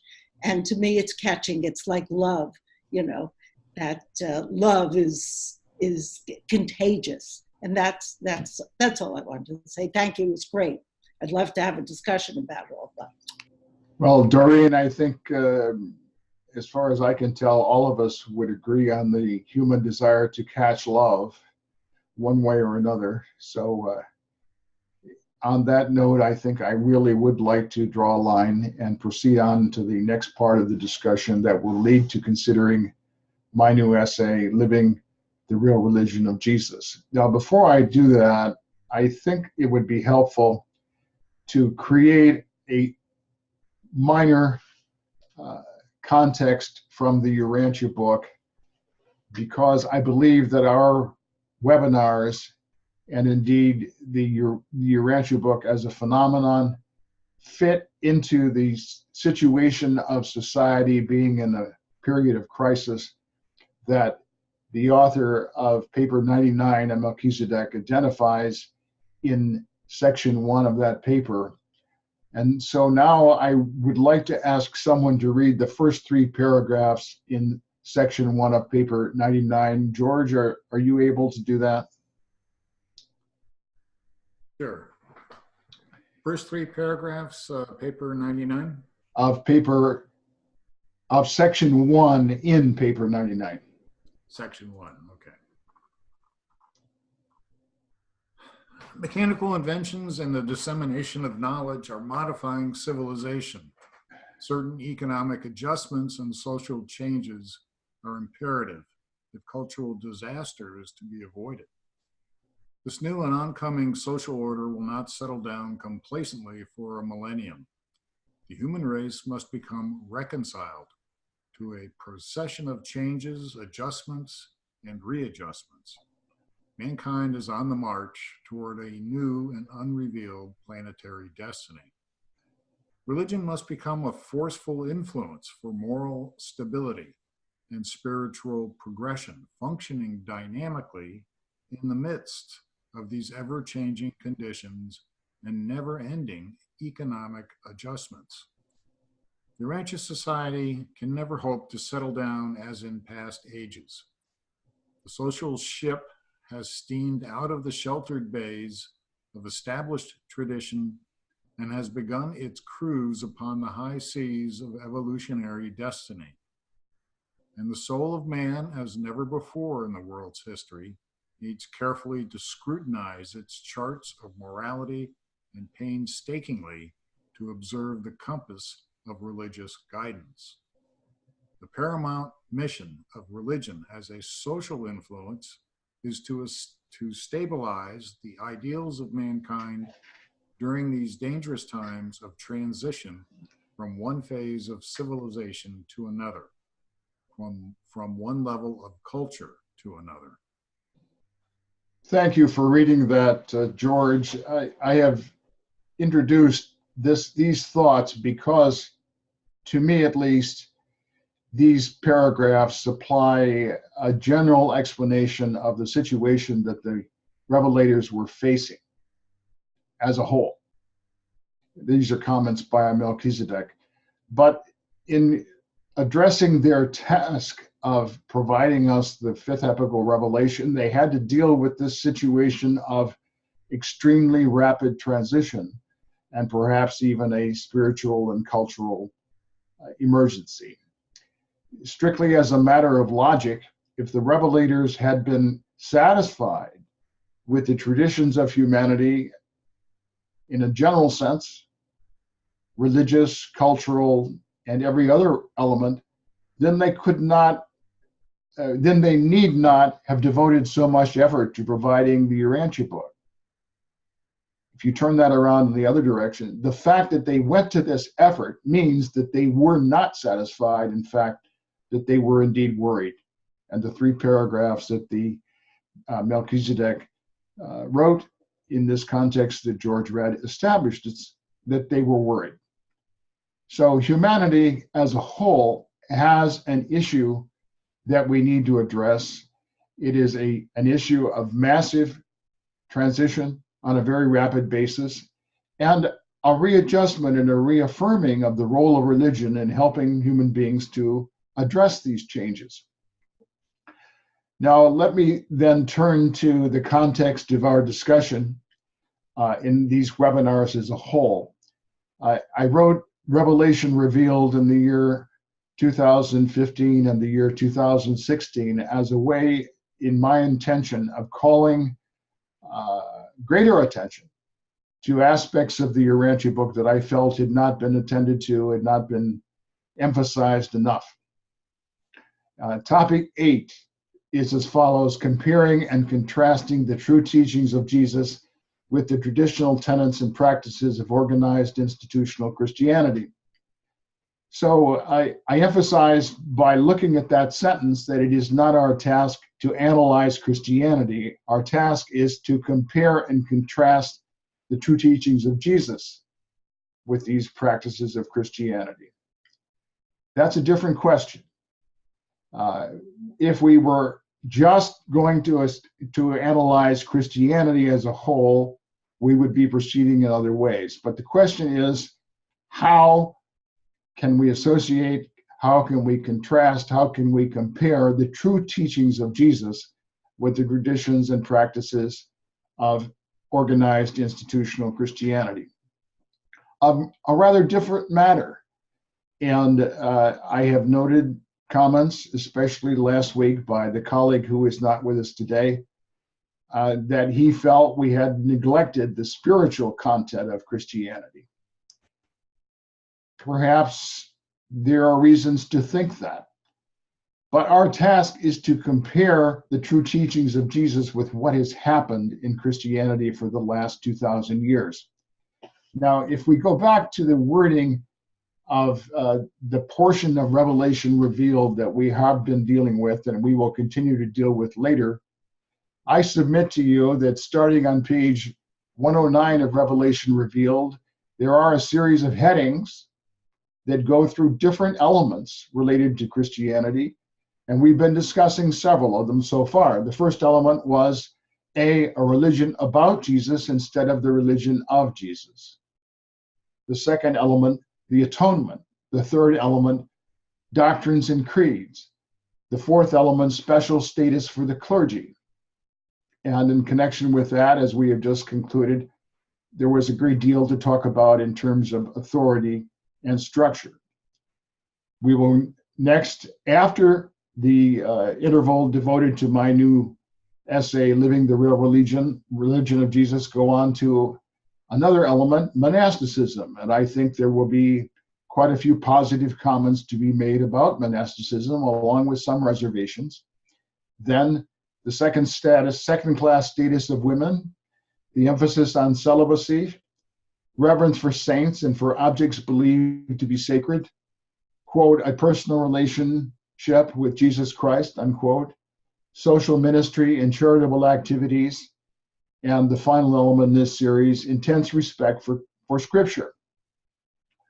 So without wishing to be congratulating myself, it seems to me that this series of attributes is a reasonable series that helps us, has been helping us, will help us perform our task of comparing and contrasting the true teachings of Jesus with the tenets and practices of organized institutional Christianity.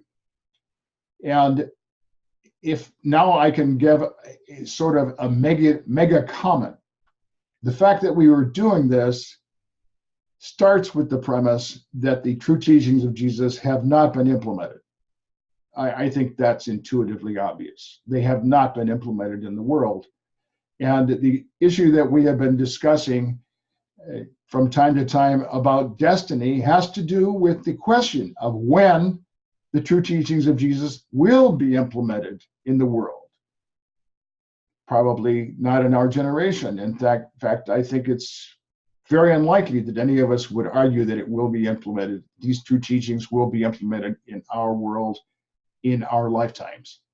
But they will be sometime.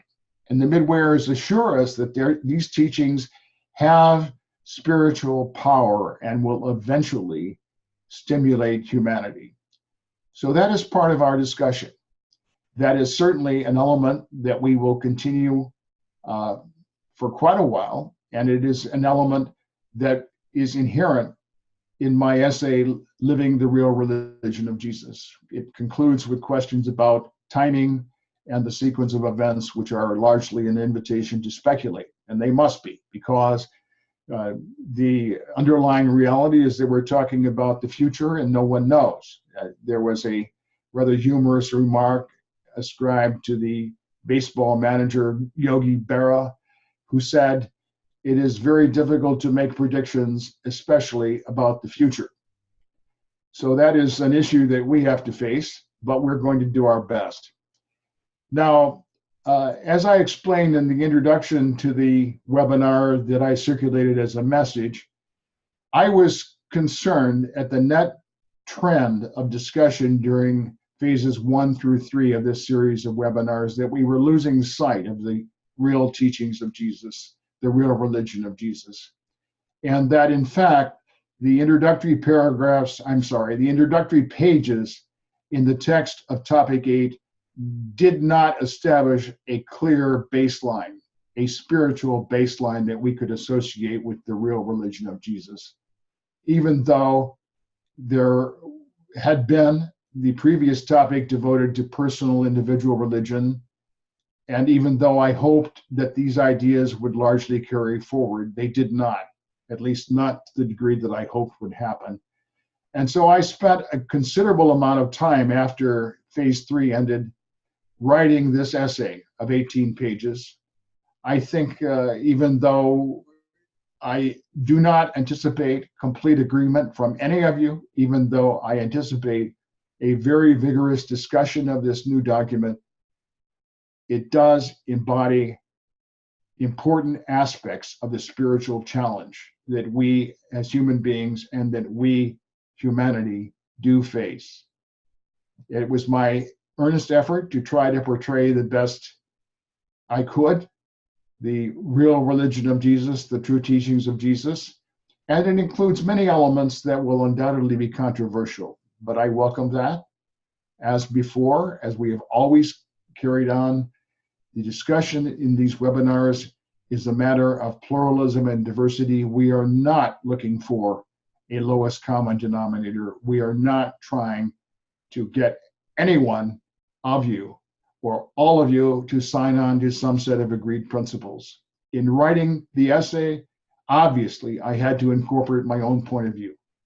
And as in previous webinars, you will be free to criticize my point of view as embodied in the writing that I did. But I hope it will be an occasion for you to comment thoughtfully. I'm confident that you will. And I hope also it will draw attention to the real challenge of the true teachings of Jesus as a way of creating a better baseline for us to appraise and contrast what has actually happened in organized institutional Christianity for the last 2,000 years. All right, now I have run on a fair amount of time here. I thought it was necessary to explain my motivations for this transition.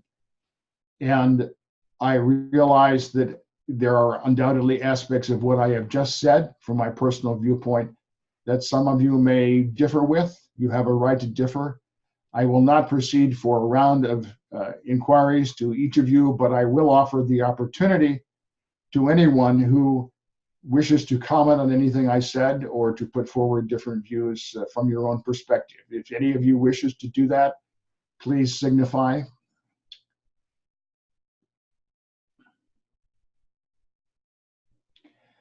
Well, Marvin, finally, I see a finger in the air. But you'll have to unmute, yes. Well, I'm glad that we are on the edge of entering into the subject matter that you've outlined here in terms of living the real religion of Jesus and what constitutes the real religion of Jesus. I actually have, it's a subject that for me has a great deal of interest and passionate interest over the last several decades, is how do we articulate the core spiritual constructs of Jesus' gospel? How do we understand them? How do we hold them in our minds? How do we share them? How do we make them the basis of the way we live? And how do we share them with the world, is the way I've tried to understand it.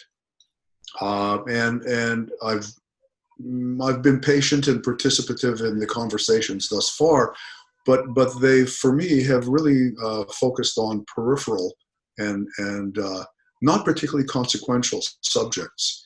I think they're good historically, but I think I'm hopeful that in this upcoming conversation we can focus on, as you said, the spiritual content of what we can be about, what the revelation is attempting to address, and the tasks that it is setting out for us as purveyors of that revelation. And I have my own thoughts as to what constitutes the essential teachings of Jesus, and I'll be interested to see how they compare and contrast with what you've articulated. So I'm excited for the conversation. Well, thank you. And I would reiterate that what I have written will be a stimulus to discussion. You are not obliged to agree with everything I've written, or for that matter, you are free to disagree with everything I've written. But I believe that it will be a framework for an interesting discussion. I will say one other thing, and that is briefly the section that we've spent a lot of time on, the nature of cultism, which we may be discussing upcoming as well, has a tremendous amount to do with the central and higher symbolism that the revelators are encouraging us to discern and move forward with in our evolutionary efforts. So I'm hoping that will fit into the conversation as well. Thank you, Marvin. I know this is a very strong interest of yours. It is a strong interest of mine. I would simply state to you from a purely procedural perspective that this question of the need to develop a new cult is Culture. the final cult. No, cult. It says cult in the paper by the Brilliant Evening Star, is the final segment of Revelation Revealed as I wrote it, roughly page 141 or 2, and extending for several pages. And that is a long way ahead of us, but we will definitely go into it in great depth when we finally do reach that point.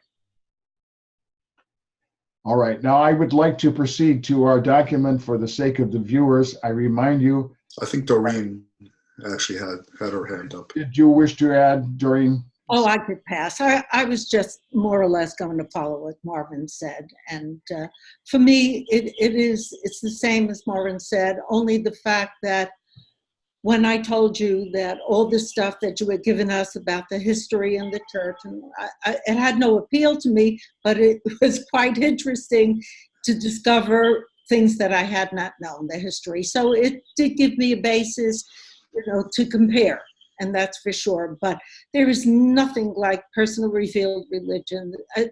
There's just nothing like it. It's alive. It's a living truth. So I do look forward to this wonderful discussion for the next, I guess, how long it takes. I know next week, and then we get to go.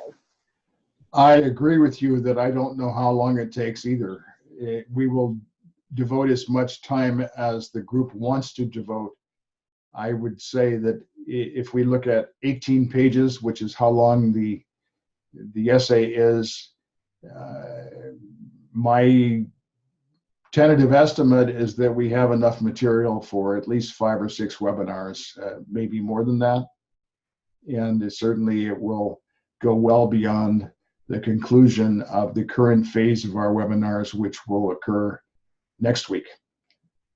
So I would like now to remind those viewing us that the discussion will turn to my new essay, an essay that I completed on June 24th called Living the Real Religion of Jesus. I would remind them also that you can download this essay from the website of the Committee for the Global Endeavor. The website is the one that I described earlier, www.globalendeavor.net. And since we will be discussing this essay for at least several webinars, it would be to your benefit to be able to have the text in front of you that we will be reading and discussing. So now, without further ado, I would like to put on the table, in terms of the words that are circulating, the first page of this new essay. I propose to read the first paragraph myself, finding God for oneself, and I wonder if I could arrange with Marvin for him to read the second paragraph, beginning with the words, "If we examine this statement with care and attention." Would you be prepared to read that paragraph when I finished reading the first one? Yes, Neil, I just pulled the document up, so I could do that. Thank you. Living the real religion of Jesus. Finding God for oneself. The direct spiritual experience that inevitably flows from living the real religion of Jesus, as well as the inspiration and growth that invariably permeate us when we adopt the true teachings of Jesus as the mainspring of identity, activity, and energy, are by no means a passive legacy that anyone could possibly acquire through wishing or aspiring, nor some kind of daydream that would descend upon us at tranquil moments in order to infuse a rosy glow that we could aspire to radiate to others. Slogans, procedures, and ceremonies are all entirely irrelevant, for, quote, "The religion of Jesus does indeed dominate and transform its believers, demanding that men dedicate their lives to seeking for a knowledge of the will of the Father in heaven, and requiring that the energies of living be consecrated to the unselfish service of the brotherhood of man," unquote, from paper 195, section 9, paragraph 6 by the Nuclear Commission, corresponding to paragraph 2 on page 2083 of the single column edition. For you, Marvin.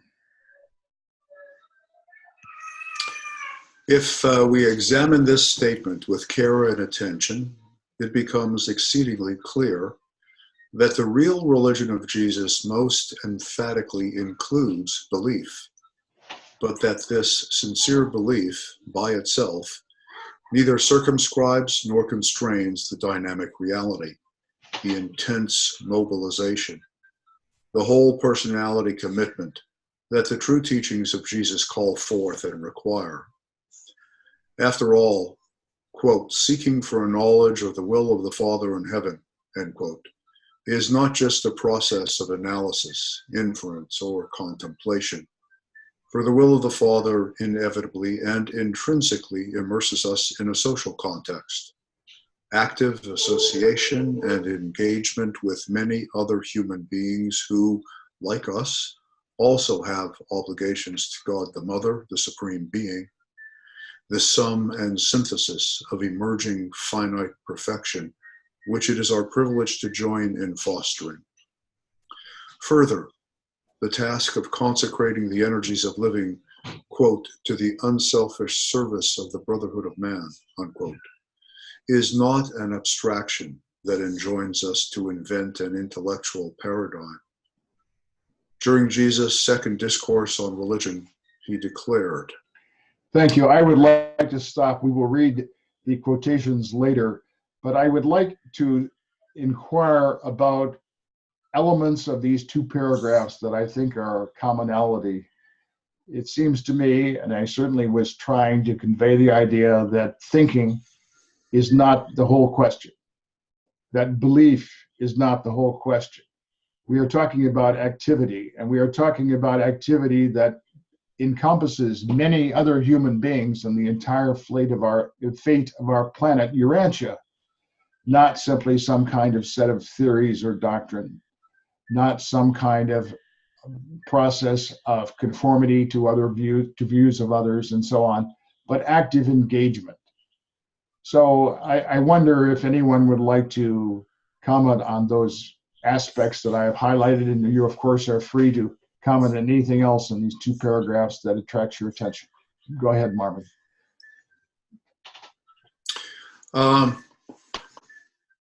So the question I think you're raising here, which I think is excellent, Neil, is what does it mean to live the true teachings of Jesus' religion? Is it a species of thinking, or is it just a set of ideas that we hold intellectually, or even beliefs, like they're intellectual ideas that we feel are accurate and we subscribe to those beliefs? Or do they involve, and I'll just say from my point of view, the gospel, the true teachings of Jesus are inseparable from two things. One is a changed way of life, changing the way you live moment to moment as you move through life, and in one respect. And then inseparable from really living the true teachings of Jesus, the gospel is profoundly about relationships and changed relationships between persons, right? So what Jesus was talking about was a profoundly, dramatically more engaged set of relationships between each of us and God, that relationship, and each of us and every other human being we encounter. And the metaphor for those dramatically upstepped relationships in the way we live was the family metaphor, the spiritual family metaphor, that we profoundly should be living as children, devoted and engaged children in relationship with our spiritual parents, God the Father, Jesus, our Mother Spirit, God the Supreme, our Mother, in profound interaction with our spiritual parents, in living relationship, and in profoundly upstepped relationships with our sisters and brothers all around us. And that to me is the primary metaphor. So it's not just an idea or a belief, it's a different way to live, and it's a different way to live in a set of expanded and deepened relationships. Thank you. George, in the earlier discussion, you commented that you were looking forward greatly to our shift toward this topic that is the core of my new essay. And so I would like to turn to you to give you the next opportunity to comment on these two paragraphs, or indeed on any element that you think flows from them. Thank you. The question, as I understand you're posing, is essentially what's the difference between intellectual or material experience and spiritual experience? That's part of it for sure. It's not the whole thing, but certainly part of it. I'd like to address anyway. For me, it's always been about, well, we start off with a quote from paper 102, where Melchizedek is talking about the pursuit, he says, the pursuit of knowledge and the search for wisdom and the love for God is religion. But then he throws on the end a fourth clause that says, the hunger for truth is a revelation. That hit me the very first time I read it. And what that means to me is it's a revelation because it's alive. Hunger is alive. Hunger is a living feeling. You experience it. You experience hunger and then you say, I'm hungry, I'm going to go get something to eat. It's the same thing in the spiritual world.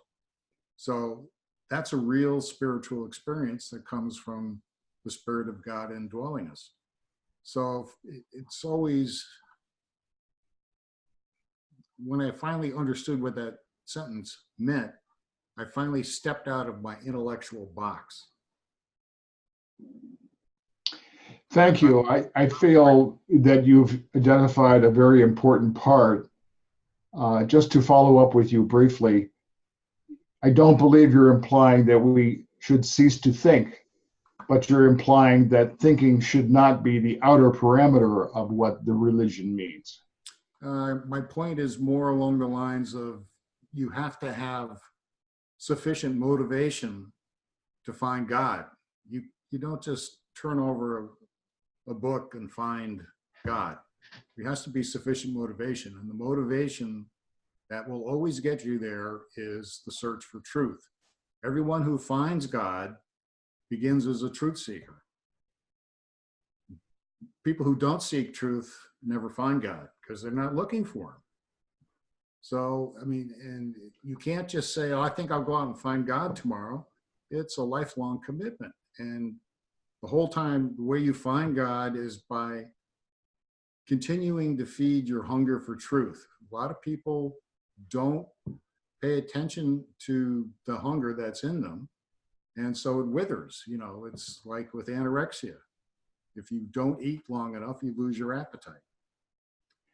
Thank you very much. I think now it's time for Stephen to go. I was going to call on you anyway, but I see your hand up raised as a request, and therefore go ahead. Okay.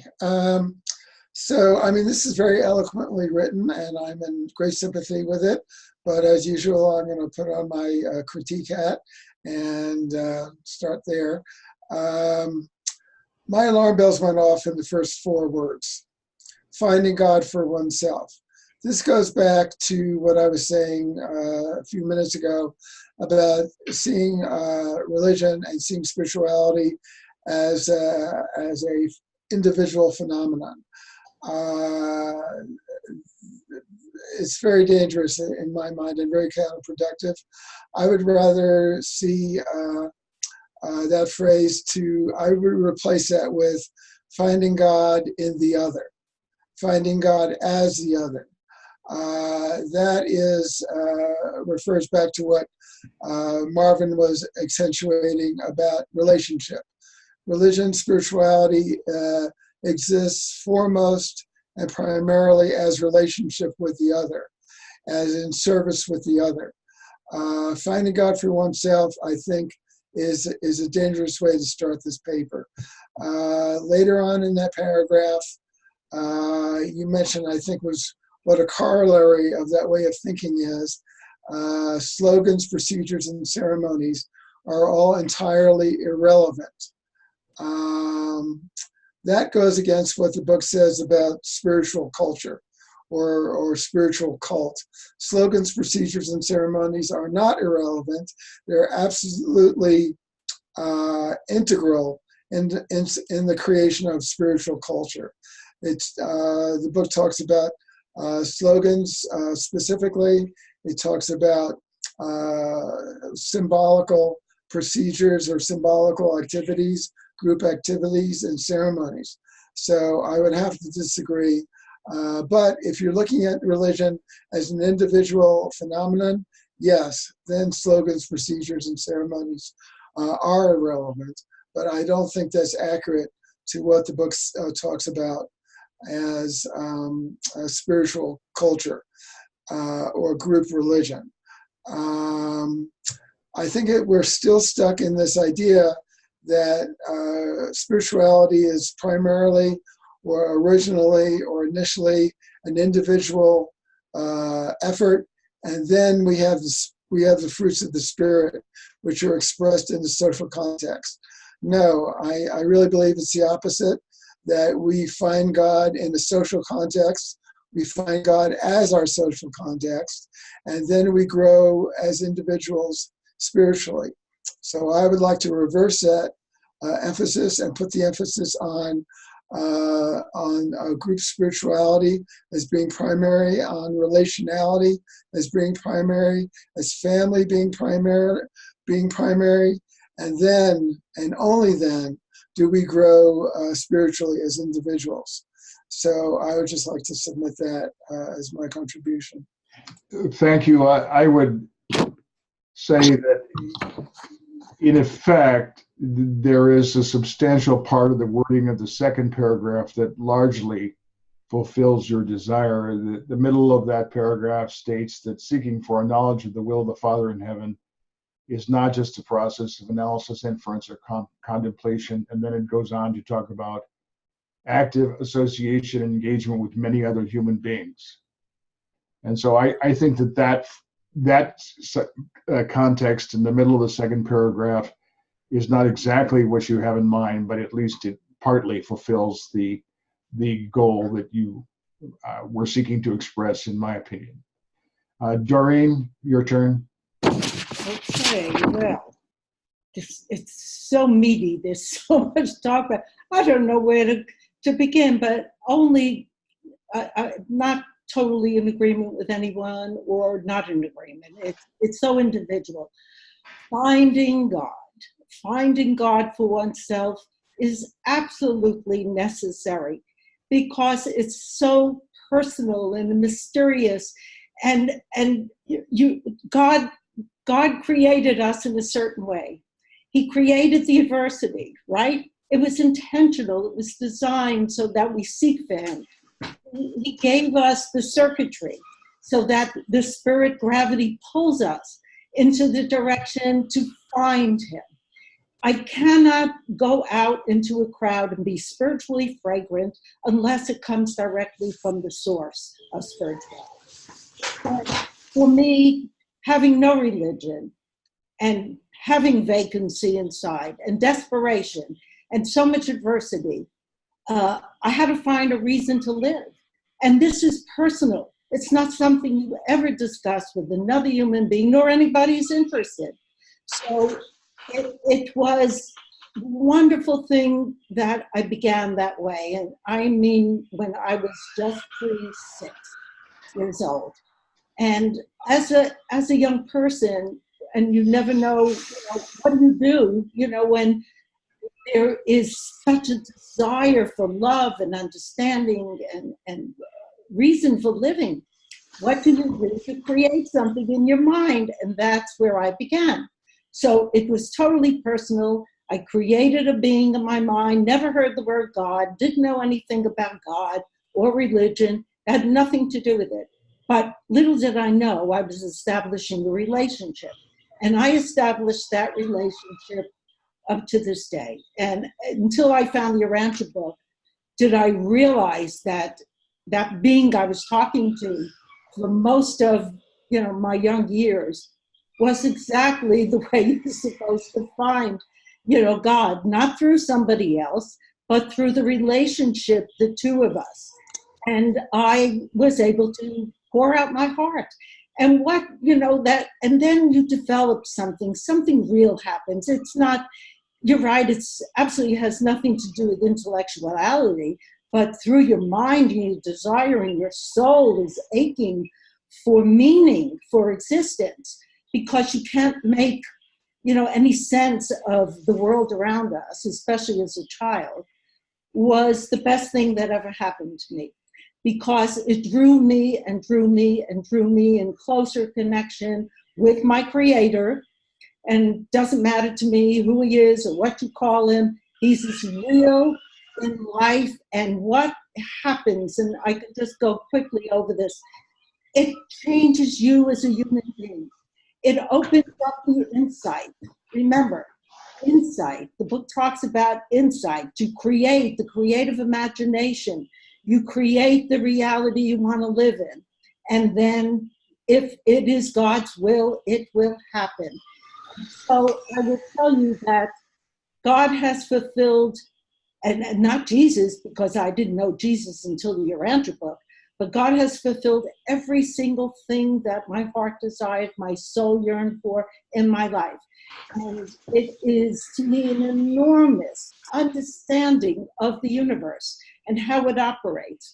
And the experiences I've had, and I didn't care if anybody believed it or not, it was unimaginable. I would never think all the things I had read about, and that was my pursuit when I was older, to read about all the experiences other people had and finding the transformation that had to take place within me. How can I love more if I don't find love within myself?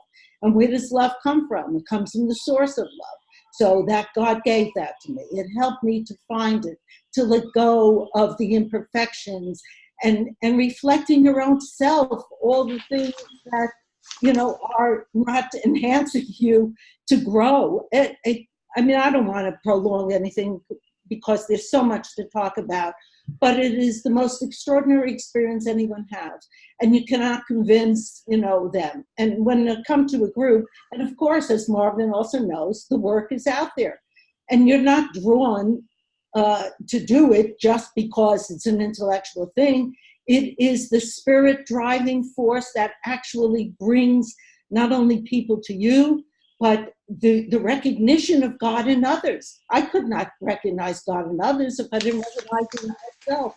So I'll cut it short and I'll end there, but because I have more than just a little bit to talk about. Thank you very much. Well, Doreen, we're going to continue this, but I thank you for this initial set of reflections, and we will elaborate on them and return to them next week for sure. Bob, it's your turn to conclude. Well, Neil, out of these two paragraphs, it was the quote at the end of the first paragraph, which came from the Midway Commission on paper 195, which says, "The religion of Jesus does indeed dominate and transform its believers, demanding that men dedicate their lives to seeking for a knowledge of the will of the Father in heaven, and requiring that the energies of living be consecrated to the unselfish service of the brotherhood of man." What came to mind in the true teachings of Jesus was how Jesus approached truth. And I don't want to forget something that Doreen said also, but let me just at least talk about this first. When Jesus had the sojourn in Rome for 6 months, he spent some time with the Stoics, the Cynics, and the mystery cults. And he went to this paragraph in paper 13204, the introduction to it, that set the context for what he was doing. He met with these leaders and spent much time teaching them, but he taught them in an interesting way. And I see this as part of the true teachings. Maybe it's the process of the true teachings of Jesus. For almost 6 months in intimate association with these religious teachers, never did he attack their errors or even mention the flaws in their teaching. In each case, he would select the truth in what they taught, and then proceed so to embellish and illuminate this truth in their minds that in a very short time, this enhancement of the truth effectively crowded out the associated error. And thus were these Jesus-taught men and women prepared for the subsequent recognition of additional and similar truths in the teachings of the early Christian missionaries. So it's a process also. The true teachings are not just, here's a fact and, kind of state it. And I think that's where Doreen was coming from, is that it's a real dynamicism taking place with the individual. And then, as I think all of us have said, that, it's the personality relationship. It's a personal universe, as I said earlier. It's a personality-driven universe where those 32, only 2 of the 32 did not meet the, or I should say, were not fruitful, because the Midwayers then go on to tell us that neither Stephen nor the 30 ever realized that they had once talked with the man whose name became the subject of their religious teaching. So it's really not I think I see where you're headed with. It's not necessarily the slogans or the well, let me just say the slogans or the symbols. Those are important, obviously, and I'm not trying to eschew them at all. But it's the value of the truth that the individual can then recognize and I'm sure Jesus sent this out in or taught this in a cosmic sense, because that's what he tried to do, that I can tell. So I think that this is a good start. It's a good context, and that was what came to my mind right away. Was not only the actual teachings, but the process by which Jesus did the teaching. Over. Thank you very much.